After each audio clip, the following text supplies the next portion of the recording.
Hello and welcome to today's Data Protection, Disaster Recovery, and Disaster Recovery as a Service EcoCast event produced by Actual Tech Media. My name is David Davis, and I'm excited to be your moderator on today's event. We are excited to be joined by you out there in the audience. Thank you so much for joining us on this EcoCast. We really appreciate your support of these events, the EcoCast and MegaCast event series. We also appreciate the support of our sponsors.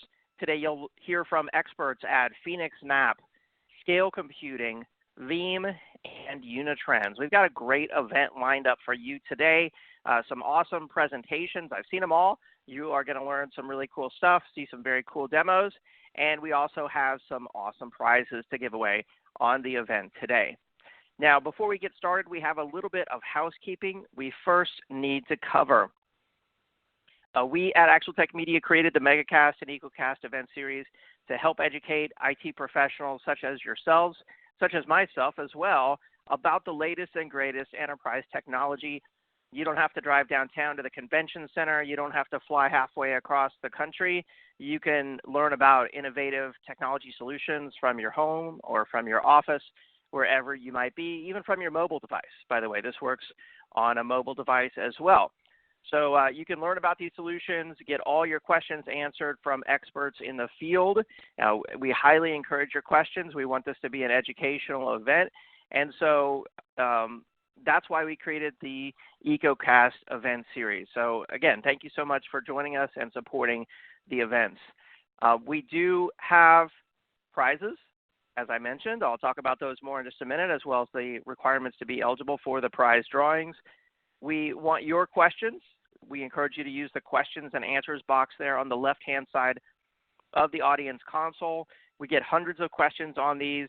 We will do our best to answer every single question. I appreciate all the good morning, hello, thanks for joining us from Atlanta, Fremont, California, Birmingham, Louisville, Philadelphia, Washington, San Diego, Dallas, all sorts of great places around the United States and in many cases across the world. So thank you for all those questions and comments.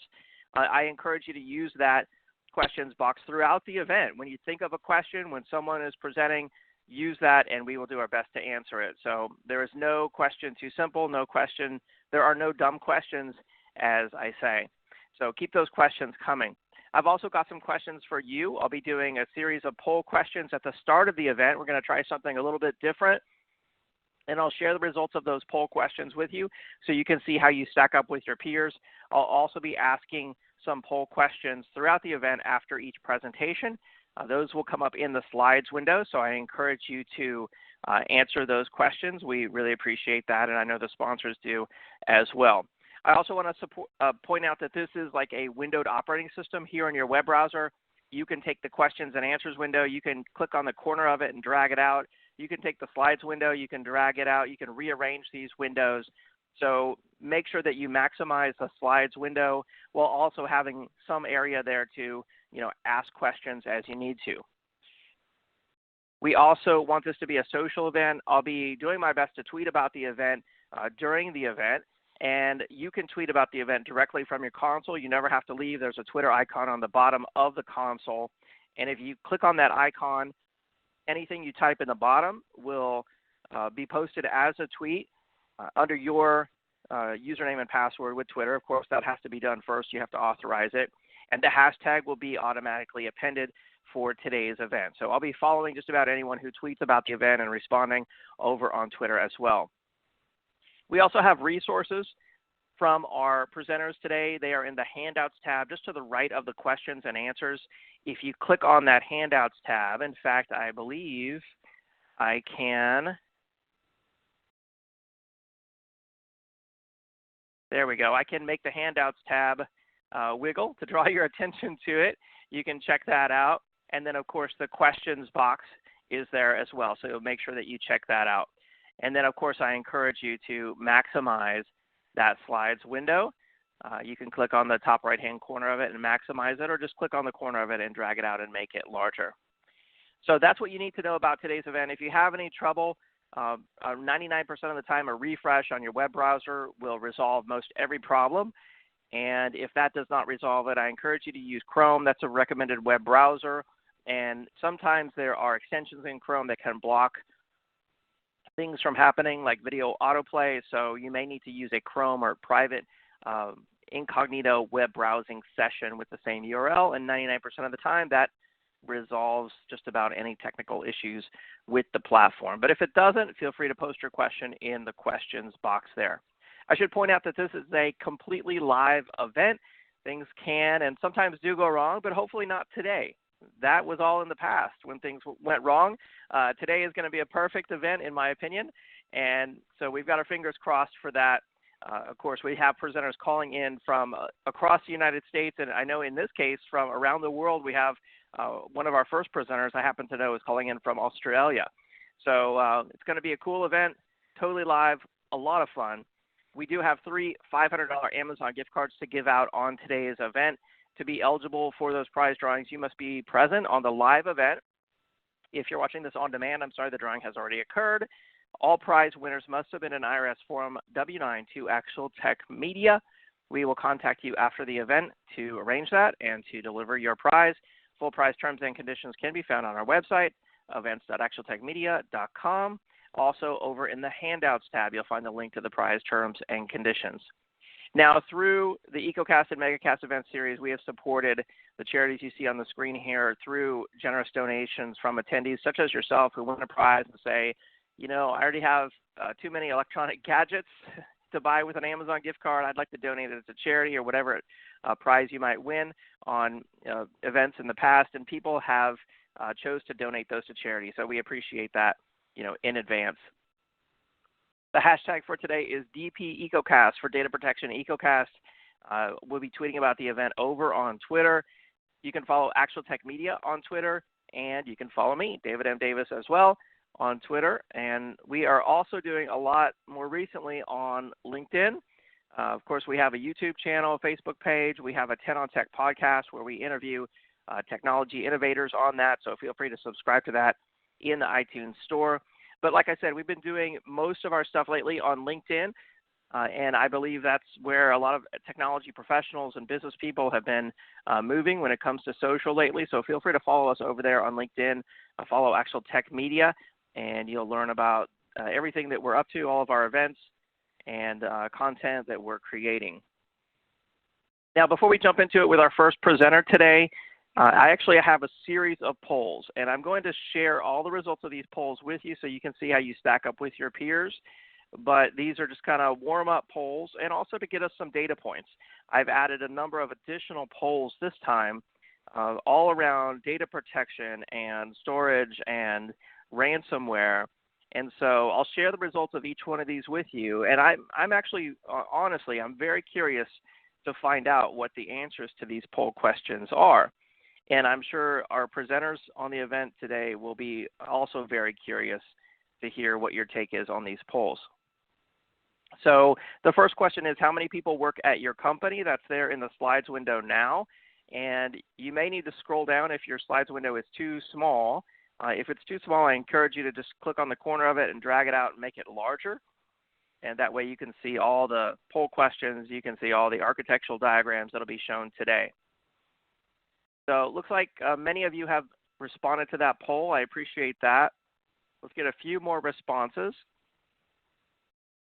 All right, looks like we've got a good number of responses. Let me share the results of that with you. So on this event, 13% are from small companies, 22% from medium-sized companies. If you kind of add up all the between 100 and 2,500, what I would call mid-sized companies, that makes up about 43% of the event. So good mid-sized representation on here.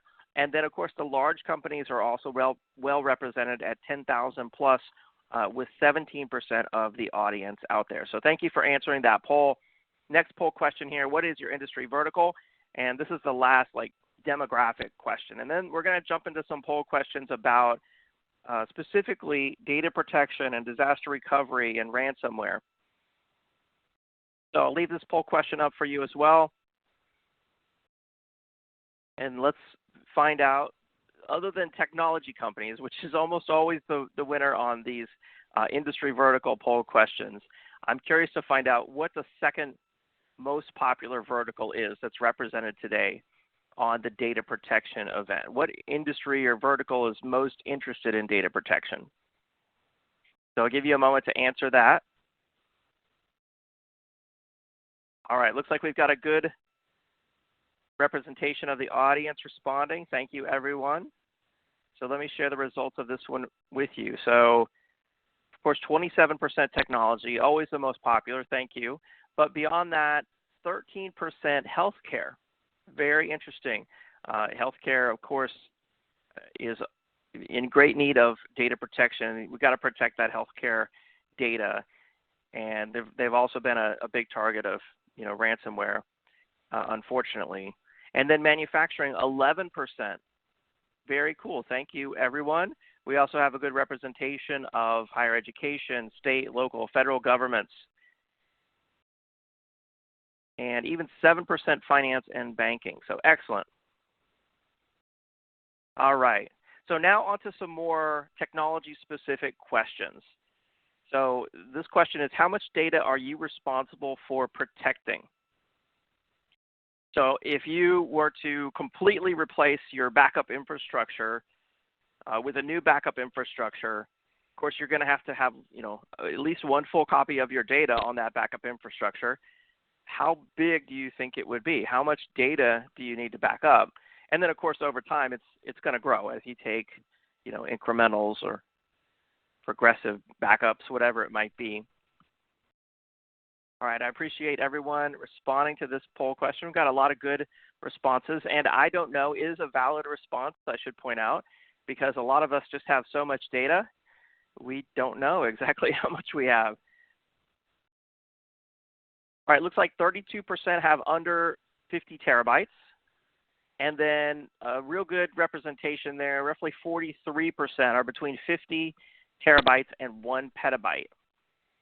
11% aren't quite sure how much data they have to protect at this point. And then we do have some very large data sets out there, 1 to 5 petabytes, 8% of the audience, more than 10 petabytes, 6% of the audience. So very interesting to see who has, what size data set. So here's another question, and this is a multi-select. And the question is, what's your greatest fear with your current data protection or disaster recovery solution? And you can select, like I said, more than one answer on this, but the answers, you may need to read them a little bit because they're lengthy. But the answers are recovery fails when trying to bring back important data. That's always my greatest fear. You go get the backup tape or you click the restore and it says, sorry, there's no data there.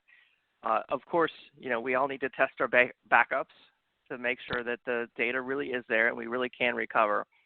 But I know as an IT manager myself, that was always one of my greatest fears, is that the backups simply didn't work or the files simply weren't there that we needed. The second one is recovery speed isn't enough to restore large amounts of data. And I think about this when I read about the ransomware attacks.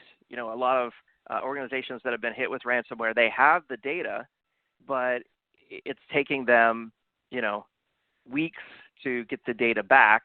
And so in some cases, they just choose to pay the ransom instead, which is, really unfortunate.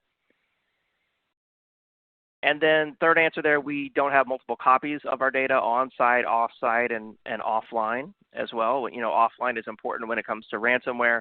You want to make sure that you have a copy of the data that's not able to be encrypted or held for ransom.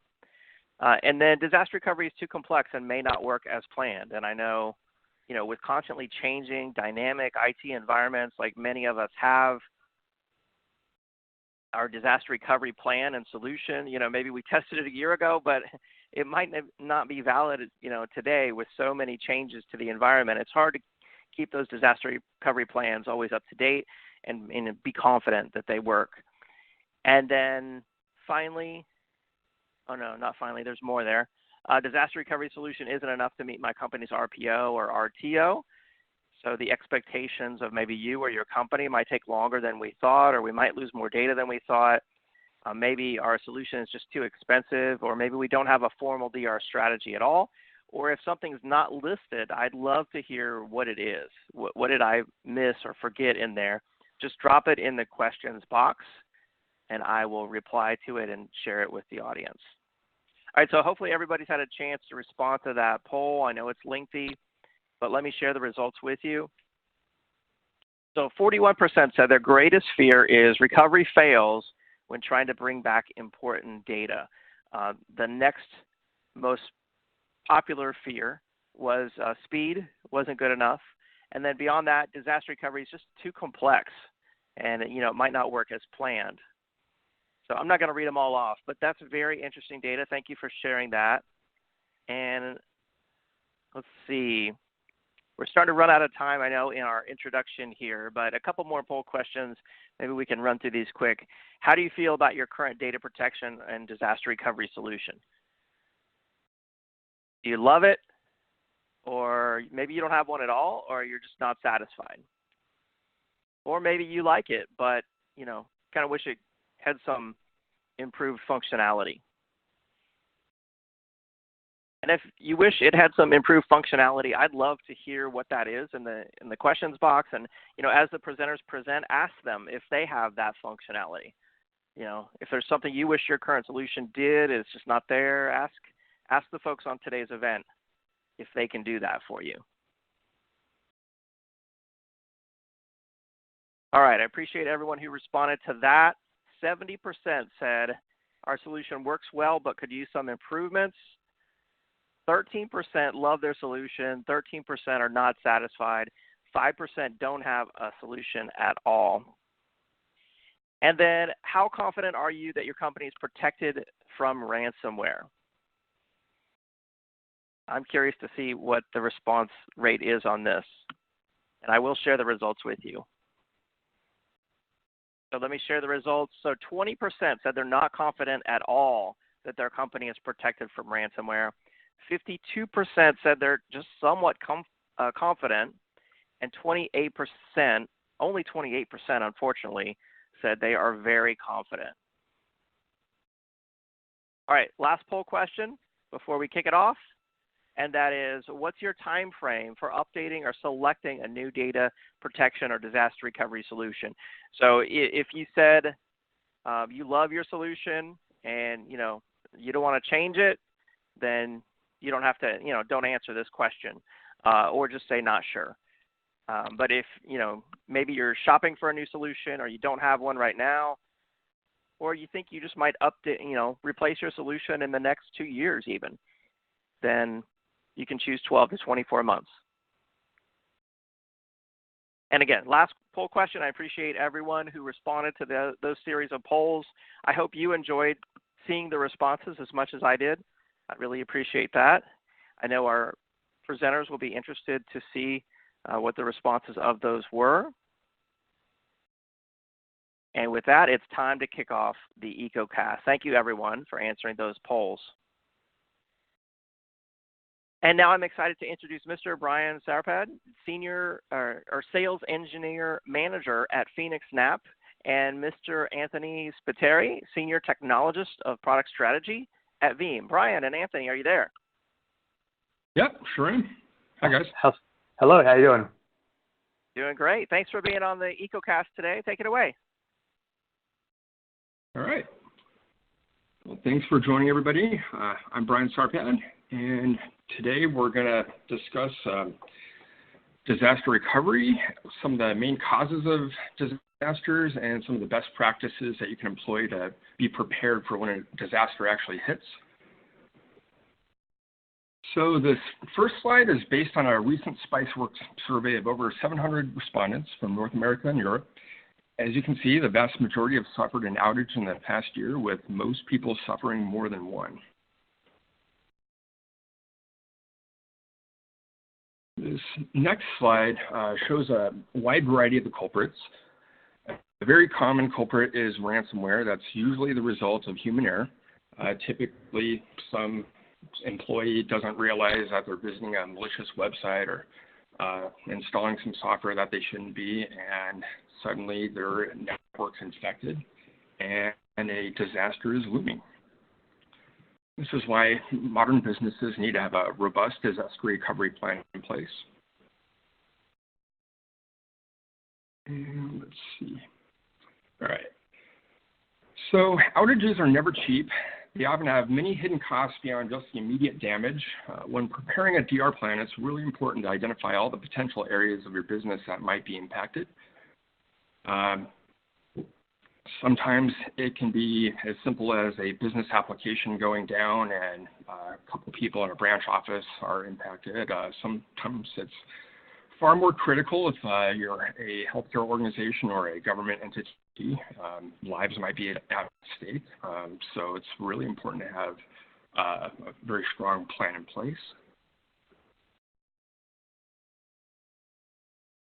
So why disaster recovery is key to ransomware protection? Having a tested plan is part of a larger comprehensive business continuity solution that most companies should have in place to survive a large outage. And what do you need to do to be prepared for that? Well, you need to really think about all your business needs, and we're going to go over some of those fundamentals right now. So step one, assessing your business needs. This is usually one of the most complex parts of disaster recovery planning. We've worked with a wide variety of organizations. Some are centrally located in a single location. Some are spread out across the world. Typically, with larger organizations, one of the more complex pieces is in the network design. If you have a very robust MPLS network or lots of private circuits, VPNs, how do those connect back to your failover site in the actual event of a disaster? What kind of infrastructure is required? Do you have any physical servers that need to be replicated? Do you have any actual physical network appliances that need to be accounted for? Often, hardware appliances aren't compatible with some of the virtualized network appliances out there. I've run into this myself with certain Cisco firewall appliances. And so typically you have to start augmenting and adding physical appliances to meet all the actual disaster recovery needs. Let's see. Step two, what is your actual recovery time objective? How quick you need to restore, and what are your actual recovery point objectives? How recent the copy of the data is that you need to restore. Often, these aren't the same for all your applications, so it's important to profile different applications, classify them into different tiers, and plan appropriately. All right. This next slide, we actually have a vendor checklist that helps you go through all the major steps required, and you can get it at that URL mentioned in the slide, phoenixNAP.com/vendor-checklist. Typically, vendors, they come in different shapes and sizes. Some have very strong SLAs. Some will work with you to create custom SLAs. Some don't provide actual failover testing. One of the things we do at phoenixNAP is provide 2 free failover tests a year in all our DR as a service solutions. Let's see here. Yeah. And what kind of onboarding? What's that experience like when you're actually getting everything set up? Do you have people available, a team of resources that know your actual needs and are helping you plan accordingly, or is it more of a do-it-yourself solution? It really depends on what your business needs are. Traditionally, most companies have looked at implementing DR themselves, and that model can be a little cumbersome.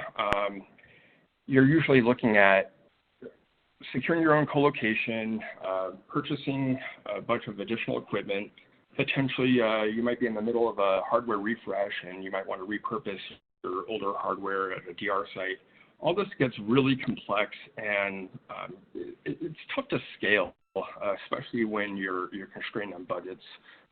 Most people we've talked to seem to really like the benefits of DR as a service, where they don't have to make a large capital outlay and purchase a bunch of equipment themselves. Maybe they only need to get a critical firewall or something that can't be virtualized easy. So here are a couple of the reasons why people are looking at DR as a service or cloud DR.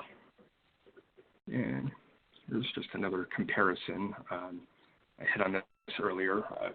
Traditionally, you might even need to build a second data center if you're large enough to justify that. Again, we're offering DR as a service, so everything would reside in our infrastructure, scalable very, very quickly. You don't have to worry about maintaining any hardware or anything other than just your core DR plan. And with that, I'm going to hand it over to Anthony to discuss some of the best practices on how to prepare for ransomware attacks. Yeah, thanks, Brian. Let's just go through and have a bit of a chat firstly about the basics, right? And then we'll look into, what Veeam's doing specifically to enable great partners like phoenixNAP to be able to offer their customers the best protection for ransomware that's possible. So let's go through and have a bit of a start and look at the first thing which everyone thinks about, which is antivirus. And the problem with antivirus is that, a lot of these guys have got really smart about how to actually prepare for the ransomware attacks. Let's go back a slide. There we go. So basically, when you think about the smartness of the ransomware that's out today, the sophistication, a lot of these guys are basically working around antivirus products. So while you do have antivirus, the reality is that even though you do have this, it does create a false sense of security. And definitely ransomware has shown that it can adapt and overcome most traditional virus scanners that are out there. Okay, so it's really important to understand that while you do have AV, it's only one part of the puzzle. When we look at other ways of how to prepare for ransomware attack, obviously it's all about, maintenance in terms of keeping your software up to date. If you guys, depending, again, we saw the sizes of the different companies that we had there. If you're a smaller company, you might not have a security team, but if you're a larger company, you are going to have a security team, right? So those larger companies with security teams, those guys would be doing all the penetration testing and searching for vulnerabilities. If you're a smaller company, you can get actual external consultants to come in and do that. But the best way to really test for threats is to keep software up to date. Training staff is important as well. Obviously the key to phishing attacks that try and go through email, they might look like a legitimate email, stuff that everyone should know, but you'd be surprised, especially when we're talking outside of the tech industry, how many people actually get stung. My mother, as an example, gets stung all the time with those emails, and it's a certain demographic, but they're the people that are working for you. So you do have to be aware of that and inform your employees. Obviously, backup plays a really important role in that, not only backing up, but the frequency of backup, where you put it, and that sort of thing. So, those sorts of situations are exactly what you need to think about initially. And then when we start to roll in backup software, specifically with Veeam, we talk about the 3-2-1 rule. And the 3-2-1 rule of backup is basically about 3 different copies of your data on 2 different media, one of which is off-site, okay? And we actually extend this rule as well to 0, which is basically 0 is talking about verification as well. So how do you validate your backup once it's been backed up and put to these different locations? Obviously with Veeam, working together with phoenixNAP and even local, before you would send it out to phoenixNAP, we can validate that data, okay? We've got the technology built into the software, which means that not only does a job say that you would back up successfully, you have the opportunity to ensure that the data that you've backed up is actually valid. The 3-2-1 rule of backup, though, just to reiterate, the 3 different copies of the data. So 2 different media effectively can mean disk, can mean tape. That can mean cloud today as well, if you want to put it there. But obviously, we're talking about 1 copy off-site, which typically, when we talk about the 1 copy off-site these days, we're talking about cloud providers. At Veeam, we run a cloud provider program, of which phoenixNAP is one of our most trusted and most successful providers out there, and they offer a bunch of these services. So what we're going to do very quickly now is just go over a few different strategies that you might actually use, and a few of them will lead into phoenixNAP as well, and some of the offerings that they would actually have available to you guys today. So first, we're talking about the 3-2-1 with storage integration. So this is really talking about the fact that we have integrations in a wide ecosystem with a lot of storage vendors. You see a list down there. We're actually adding them almost on a bi-monthly basis in terms of storage hardware that we are compatible with. And effectively what that means when we've got storage integration is that we can see into the storage directory, and we actually are looking at offloading a lot of the tasks that would be in software on the hypervisor directly into the storage. What this means is that you can basically build out a more secure way and a quicker way to get your data back, but also a way to actually stream that data as well. So when you look here, you can see that in terms of ransomware, we've got a number of different restore points through the storage integration. So a backup job going to a repository, it's on a storage integrated partner. And then from there, we can basically talk about modern snapshots on the storage array as well, and actually dig into those storage snapshots and leverage them. Okay, and the great thing about leveraging storage snapshots on an array is that they typically have a lower restore point objective. Okay, a restore point means that you can basically get as granular as you like, depending on obviously the amount of data that you want to store. And obviously with the storage integration, what that means is that we can dig into those lower RPOs and also increase the RTOs, which is the restore time at the same point. So that's really important there when we look at storage integrations. Going into tape.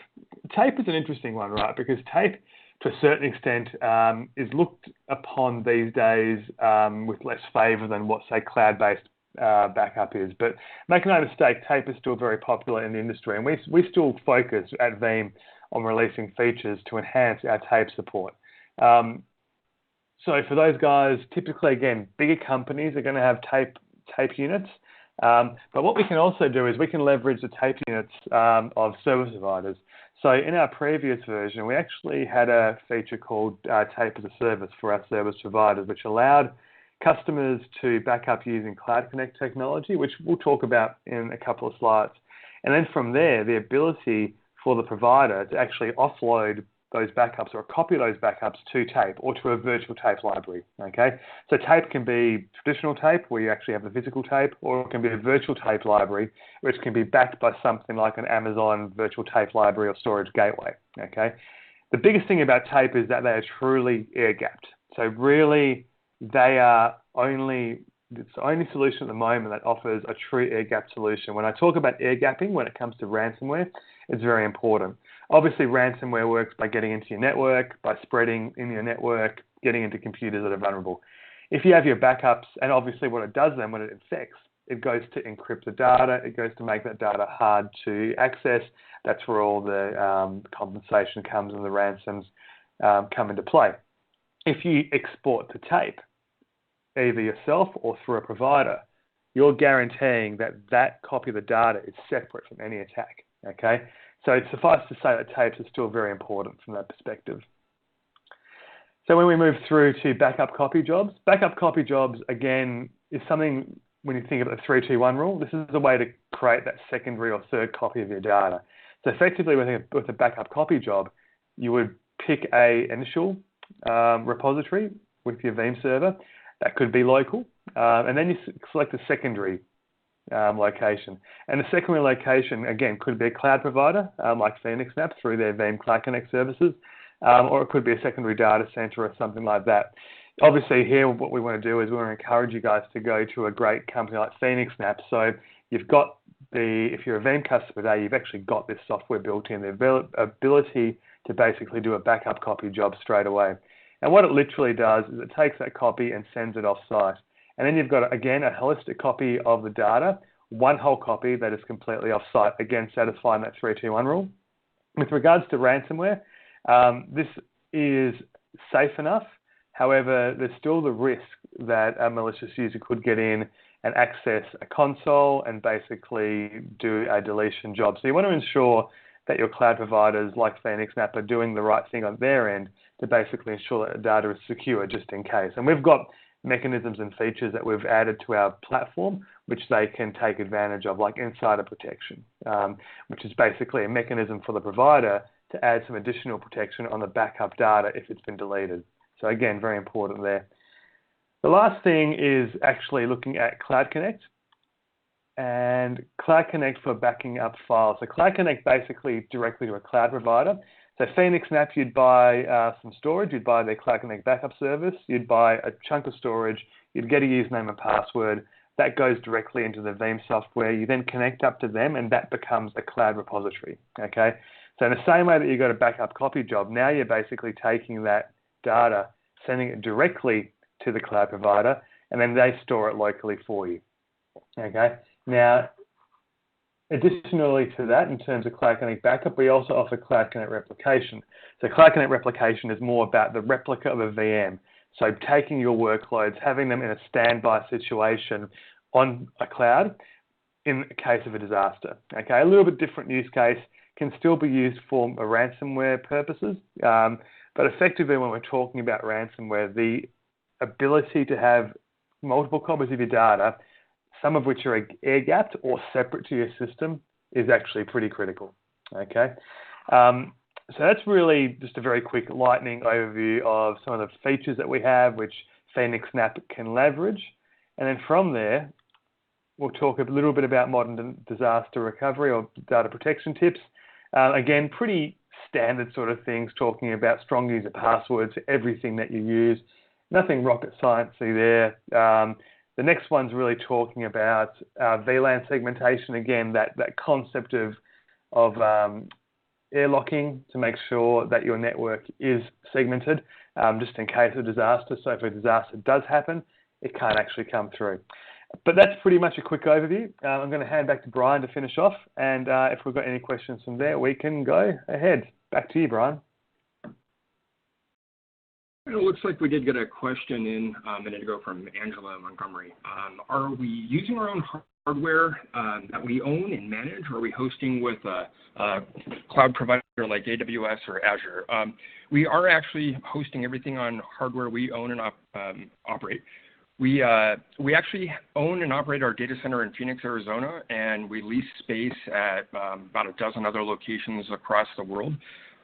We own all our own hardware, and we're largely a VMware-based shop. All right. I'm going to go to the next slide now. So here are the primary solutions we offer. Veeam Cloud Connect Backup and Replication, as Anthony mentioned. Cloud Connect Backup is probably the most common thing we sell to Veeam customers. Like Anthony mentioned, it's just another way of getting an extra copy of your data off-site and at rest with a secure service provider like us. And the disaster recovery as a service, that is largely based around the Veeam Cloud Connect replication, meaning we're not just getting a backup of your data, you're actually sending a replica that's associated with a hardware plan and virtual resources on our side. You can map your network ahead of time, create a runbook through the Veeam console, and actually perform failovers and test everything, fail back if need be. Let's see, we did roll out a managed backup for Office 365. Microsoft does include some basic backups, but if a employee leaves and you delete their mailbox, that kind of stuff doesn't get retained long-term with Microsoft's backup service. So Veeam went ahead and filled some of those gaps, and we're able to offer very long-term retention for Office 365. We have a cloud-based offering, Data Security Cloud, where all the virtual machines have Veeam backups built in. So you can just deploy your infrastructure, and we'll work with you to set up a retention schedule based on your needs. But all the virtual machines themselves have automated backups, so you don't have to worry about that. And let's see, this slide is just giving you a visual example of what it looks like with Cloud Connect. You're typically connecting from your on-prem environment or another cloud provider and over SSL tunnels sending your backup or replica data. We do support WAN acceleration and all the higher-end features that Veeam offers. We got another question. Backup for Office 365, is that backing up SharePoint and OneDrive? Right now, our offering is, it's just the mailboxes, the Exchange data. We are working to implement SharePoint and OneDrive. I don't have a concrete time frame for that, but it's definitely on our roadmap. Let's see here. So let's see the next slide here. Why phoenixNAP? Oh, actually, this slide's talking about our portal. So you can actually manage your Veeam backup repositories through our in-house client portal. You can set quotas, increase your storage space, get visibility into the an overview of all the statistics of your usage. It's pretty robust. And everything in our client portal is backed by two-factor authentication because we do take security very seriously. And if anybody would like a demo of that at a future point, please reach out and I'd be happy to get that scheduled for you. All right. The last, why phoenixNAP? We are a global service provider. We've been around since 2009. We have 6 different locations where we're supporting Veeam DR. I'll show you a map of those locations in a second. But we've worked with a wide variety of organizations from government to healthcare to the financial sector and help them implement very robust DR solutions using our infrastructure and the expertise that we have in-house. We have over 500 employees globally. Many of them are accredited engineers, and everybody's at your disposal when we're working to come up with a comprehensive plan for you. And here are the locations that we're offering Veeam services in. And really, that's it. So now I'm going to open it up to Q&A if anybody has any questions they'd like to go over. Absolutely, yeah. We do have some questions for you. While we do that, I'm going to pop up a poll question here that just says, what additional information would you like about the phoenixNAP solution? And I'll just leave that up there for the audience. So let's see, first question here, I think this one is for Anthony. Christopher is asking, what retention of backup data, do you recommend? Yeah, that's a really good question. I think, it really depends on the business case. So, yeah, to answer that sort of question, we've got to understand, the criticality. What I would suggest there is that the best thing to do is to categorize your data, okay? So think about your data maybe in a classical tier system, so tier 1, tier 2, tier 3. Tier 1 data might be something that you actually might consider replication for because it's that critical to your organization.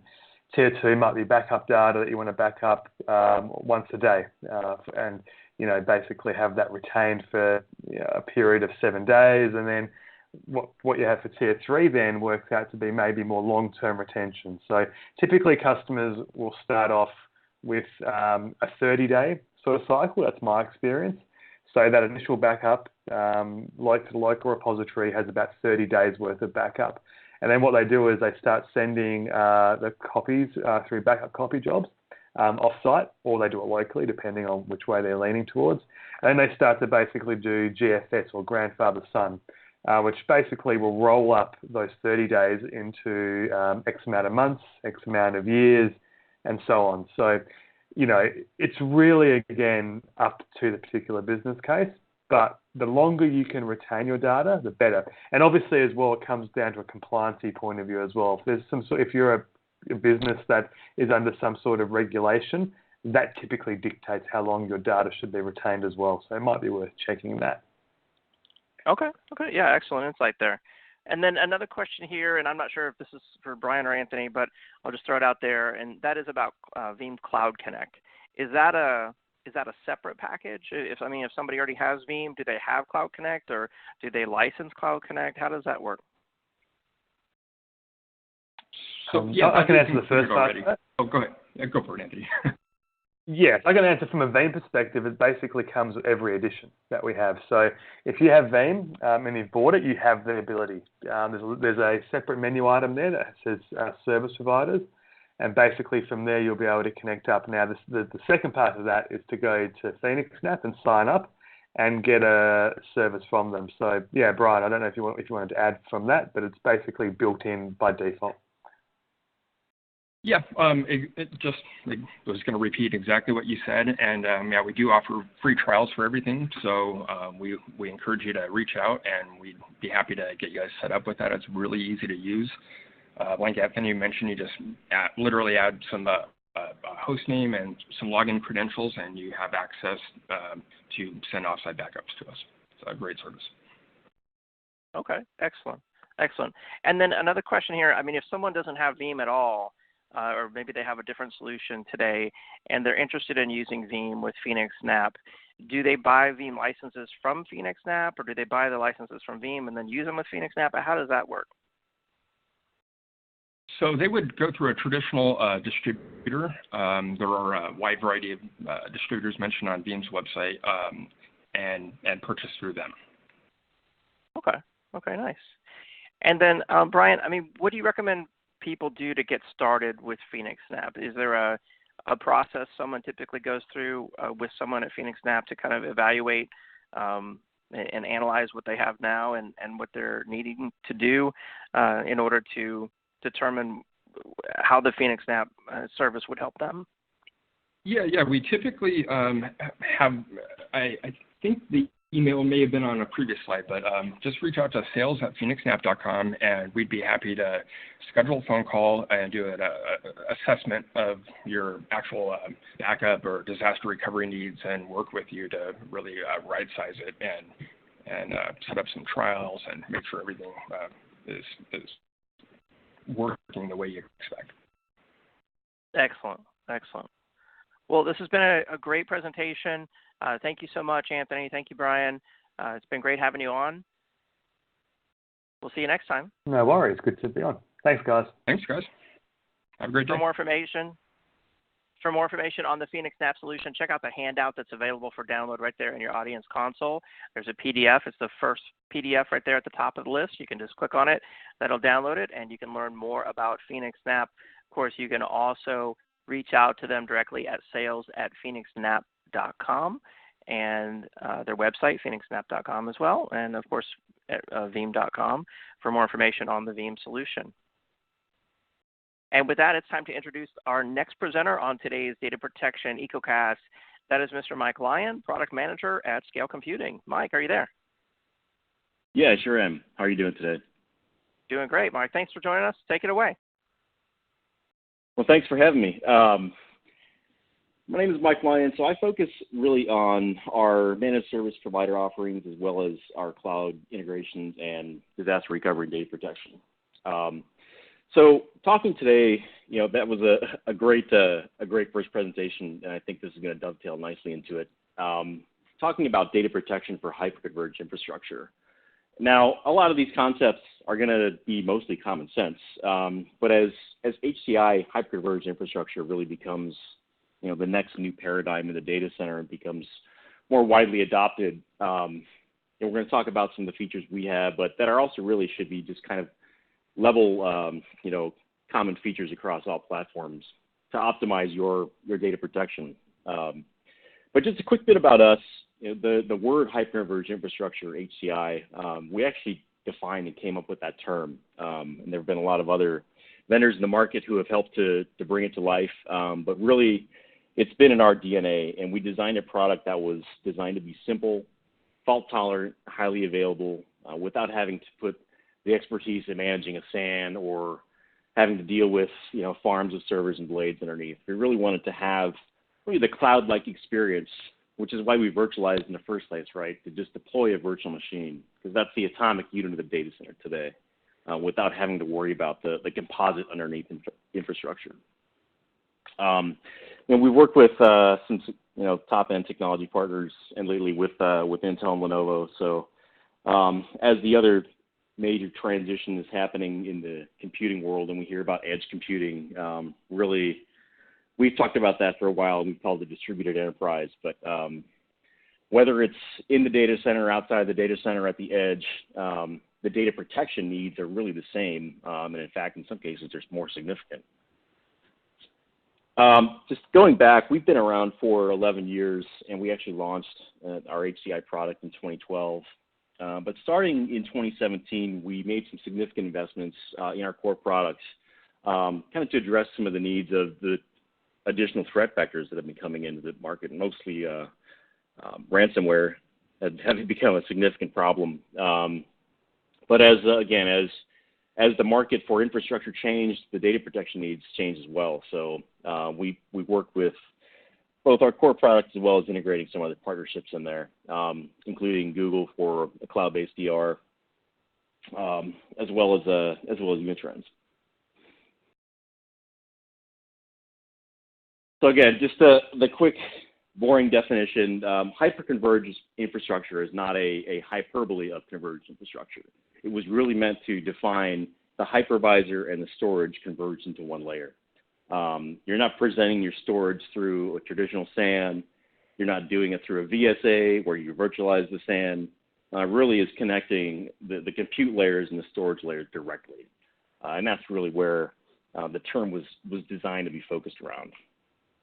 And really we wanted to simplify what we have today, where when you're deploying a traditional virtualization infrastructure, you've got physical hosts, we call it 3-2-1, but we talk about 3 physical hosts, 2 SANs, for redundancy, and then a network layer on top of that.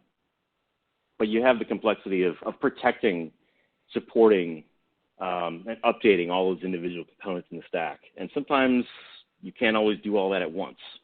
So what we wanted to do was simplify it, and again, provide that, as I say, cloud-like simplicity, but it's in your own data center. And focusing on, the availability part of it, not just having, disaster recovery features built in, but also mitigating the risks ahead of time and having the intelligence to know when there's impending failures or getting your data set to be protected. And as we talk about the edge, the 4 walls of the data center, as everyone says, are being broken. And as components in the infrastructure get pushed out to smaller and smaller form factors, really as IoT explodes, again, there's all that data out there that needs to be protected and secured. And that's really where it's important to have a good data protection strategy at every layer of your infrastructure. And regardless of how small or large the deployment is, there's sensitive data and someone's going to want to get access to it. And just recently, just a quick shameless plug, we did finally unseat VMware for the top vendor virtualization, and then as well for the HCI vendor, finally beating out some of the other bigger names there. But just getting into it, to build on what we were talking about earlier, overall, data protection and DR strategies. And at today's common level, we'll just look at the VM. Everyone has local snapshots. There's the ability to replicate those snapshots off to a remote site or a remote cloud, or maybe even keep a local copy of those snapshots. Maybe it's off on a different system, different storage. But really, it's a data protection suite that you would want to have built in. And going beyond the VM level, you have to be able to get access to the files. You have to be able to, avoid and overcome stupid user tricks without having to go through a full disaster recovery scenario. And ideally, at the VM level, and integrated into that platform, there shouldn't be any additional licensing, right? At the VM level, being able to take snapshots and use those as a recovery point gives you protection against ransomware. It gives you a failback to go back for patch management. But having all these built into one platform is really a unique opportunity, or even being able to ship it off to a cloud provider, whether it's Google or another provider. If you're just doing archival for cold storage, maybe you have retention needs that are saying, okay, I've got to keep this data for 7 to 10 years. I don't need this on local disk. It can just go live in Glacier. So, the strategy that you have for your core infrastructure should be able to have, the diversity to reach out to multiple forms of media. And as I talked about before with that 3-2-1 model, that's really where you need to be thinking about having diversification and where your data is residing, the type of media it's being resided on, as well as who can access it and how can it get accessed.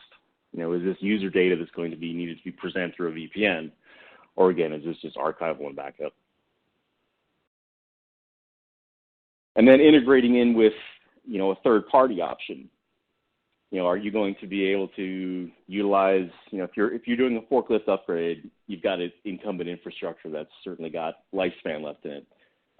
That's a perfect way to leverage, a Unitrend to take advantage of long-term archival with your own local storage, or being able to offload that and offshore that to another cloud if you want.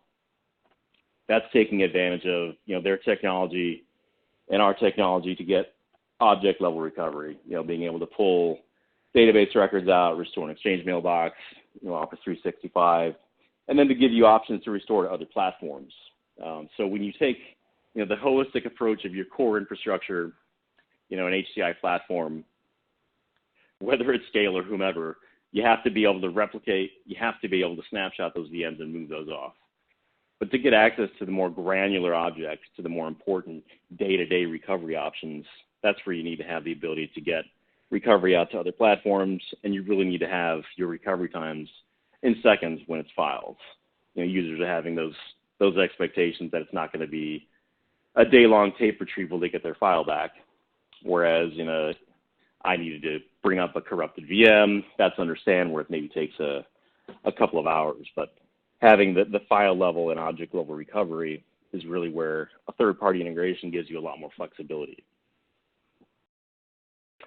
And going down into a smaller form factor, a different footprint, the idea of a cluster always provides you fault tolerance and high availability. You can do things like rolling updates, but sometimes there's a need for just an disaster recovery form factor. I don't need to have a full cluster's worth of resources. I don't need that level of fault tolerance because this is a lifeboat scenario.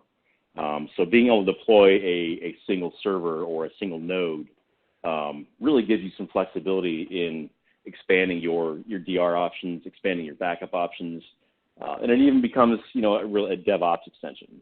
You can use it as a place to stage patches, test deployments. It's not just another extension of, the distributed enterprise or having a remote office. Using a single node deployment as a full backup target really gives you some flexibility. And again, that's not going to be a universal option, but if you're just looking for deep and cheap file retention, and again, you don't want it to go in a cloud, you need to have physical, tactile access to that. Using a single node or a storage-only option really gives you that ability to do that. And then, so what if you need to go back and protect that up to the cloud? The advantages of cloud providers for backup really are, it gives you the flexibility in paying. You're not committing to a significant amount of resources that you may or may not need, especially in a DR scenario. That's really where the cloud is ideal for, because you're only going to be paying for workloads that you'd be running in an actual disaster.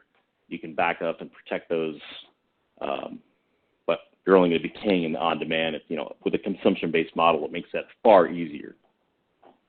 And it works the same way if you're not doing VMs, if you're just doing data. Again, with transactional-based storage pricing, you can store hundreds of terabytes at a fraction of the cost per month with the understanding you're probably not going to ever need to retrieve that data, but it's there. You're meeting your governance or other compliance or regulatory requirements that are mandating you to keep it, but you're not wasting expensive on-premises or other, high-tiered storage just to store archival data.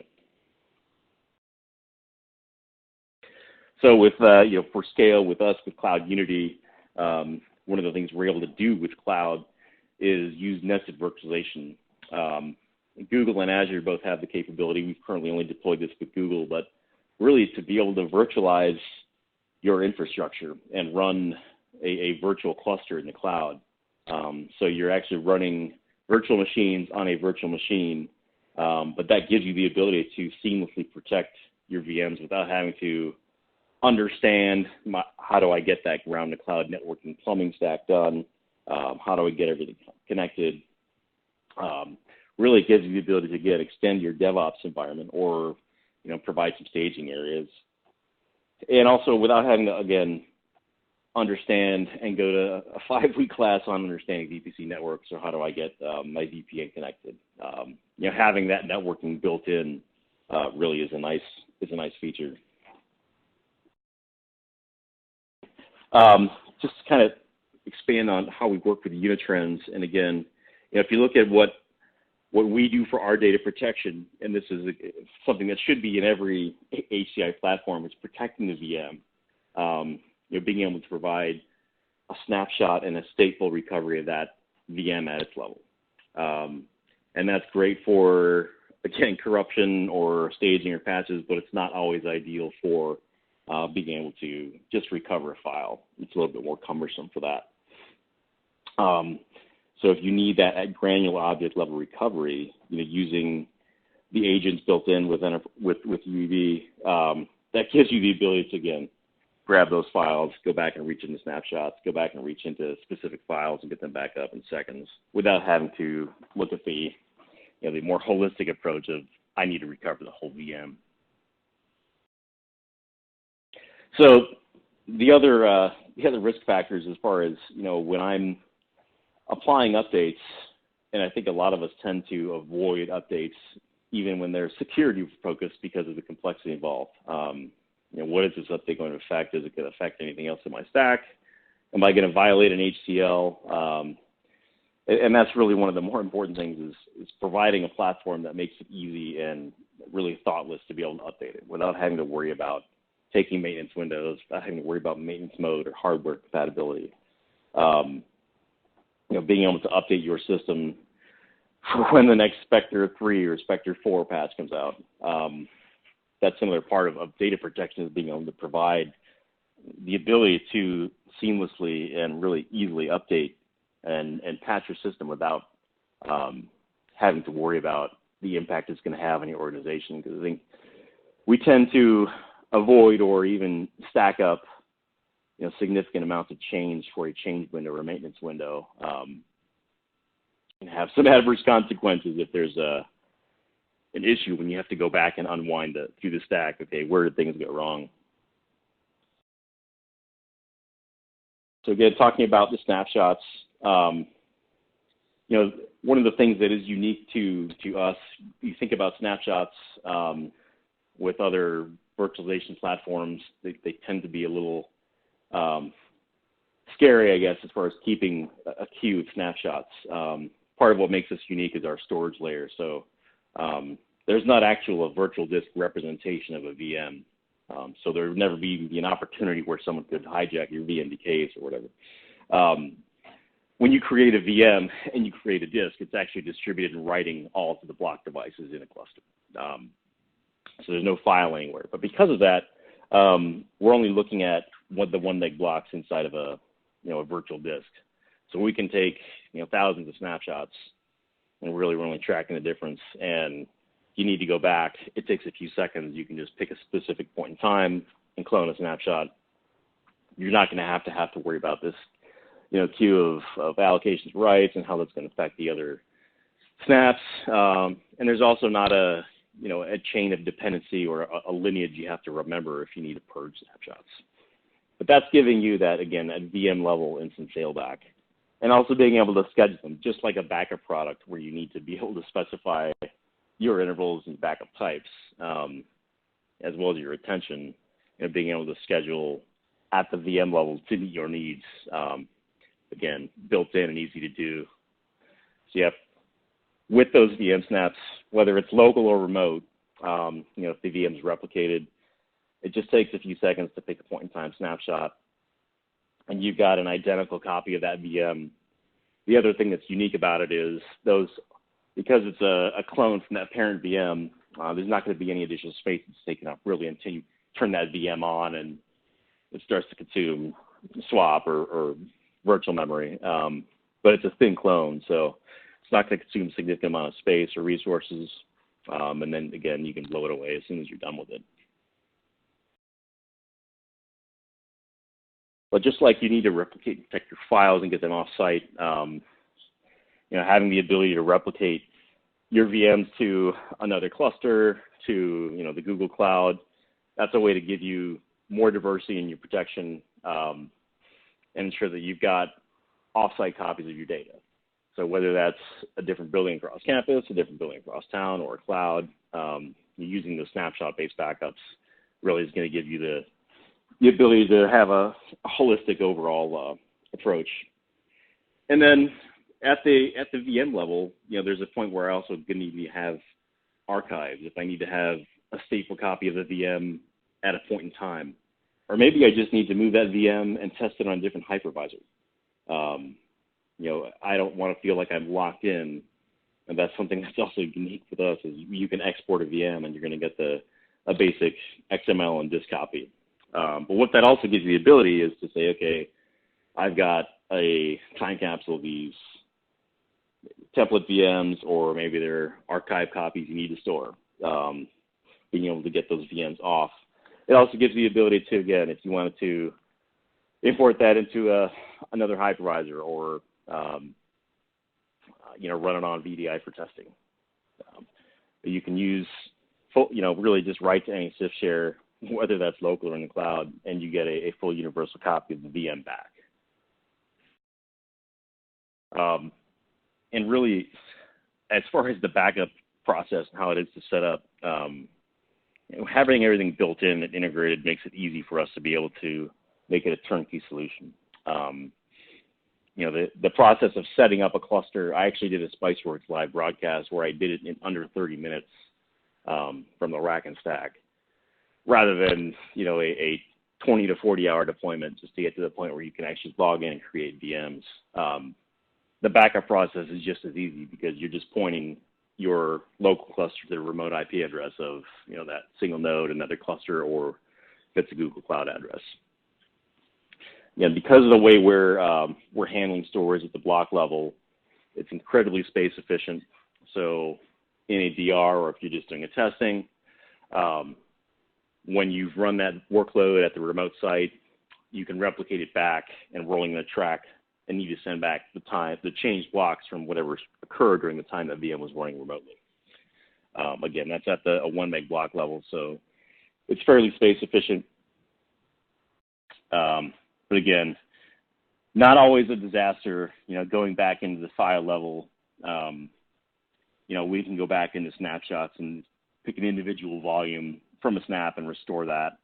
Again, you'll be able to access that VM disk, pull the files out if you need to. This is where, again, we'd want to have a tie-in with someone like a Unitrends to be able to do catalog indexing back. But at the core product, you would be able to also pull the individual VM disks out.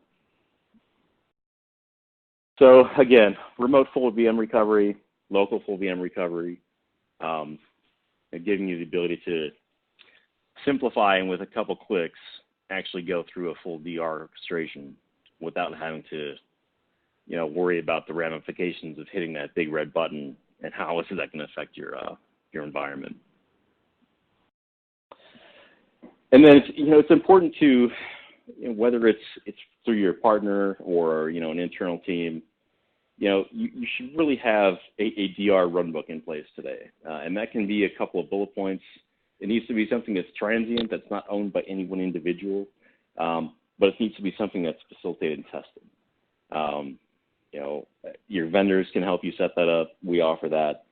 That's really an important part of your overall strategy, is having it documented and having it on paper, something you can refer back to, and not something you draft up once as a task that say, okay, let's set it and forget it, but something that really is a living document that's a vital part of your infrastructure. So with that, I can open it up to any questions we have. Yeah, great presentation, Mike. We do have some questions for you. While we do that, I'm just going to bring up this poll question for the audience. We'll just leave that up while we do some Q&A. It says, what additional information would you like about the scale computing solution? So if you don't mind answering that, everyone out there in the audience, we appreciate it. Mike, I assigned some questions to you there in the queue. Let's see, first one, I guess, that catches my eye, but feel free to bring up, any that catch your eye as well. They're asking about what hypervisor scale computing uses in the cluster. KVM. Okay. Yeah, so we built our product around KVM. Yep. Very nice. And Chris is asking, is Unitrends today the only third-party solution that works with scale computing for data protection? No, we have partnerships with Acronis and ArcServe as well, but we've got probably the Unitrends is certainly our biggest. Okay. And then let's see, another question here is about what features are required to enable the replication on the scale cluster? So you only really need to have connectivity between the two clusters, so or a single node.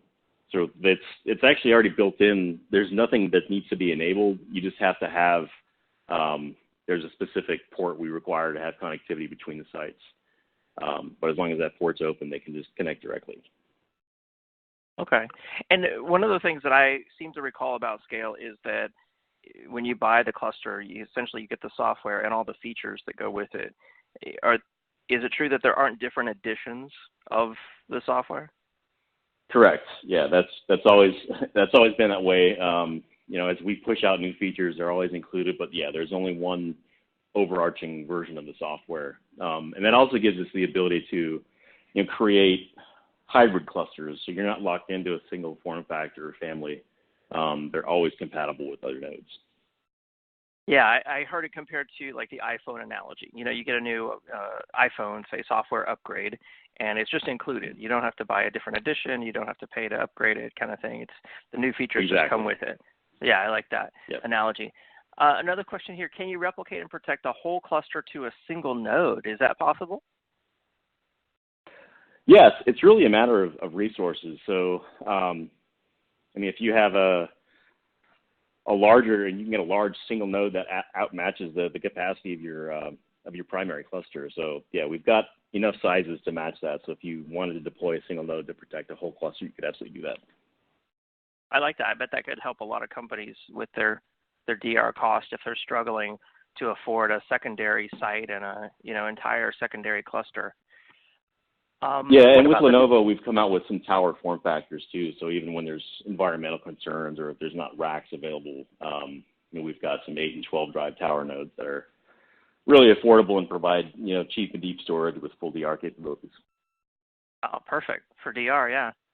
Another question here is about the networking in Cloud Unity. How does that work? They're asking. So we built in basically a service VM that actually builds a VXLAN tunnel between the cloud instance and the ground cluster. So again, there's no networking expertise required. You're just, again, pointing to the remote. You would just set it up as if you were setting up a ground cluster remotely. So we build in all the networking. And yeah, it's also all tunneled through Google's VPN. Okay, very nice. Well, it looks like that's all the time we have in our live Q&A session here. I've assigned you some more technical questions, maybe in the queue if you don't mind getting back to those. But we got a lot of comments. Yep. It was a great presentation. Thanks for being on, Mike. Thanks for having me. All right, for more information, visit scalecomputing.com. Also, check out the handout that's available for download right there in your audience console. There is a PDF that you can click on and download the Scale Disaster Recovery Strategies white paper.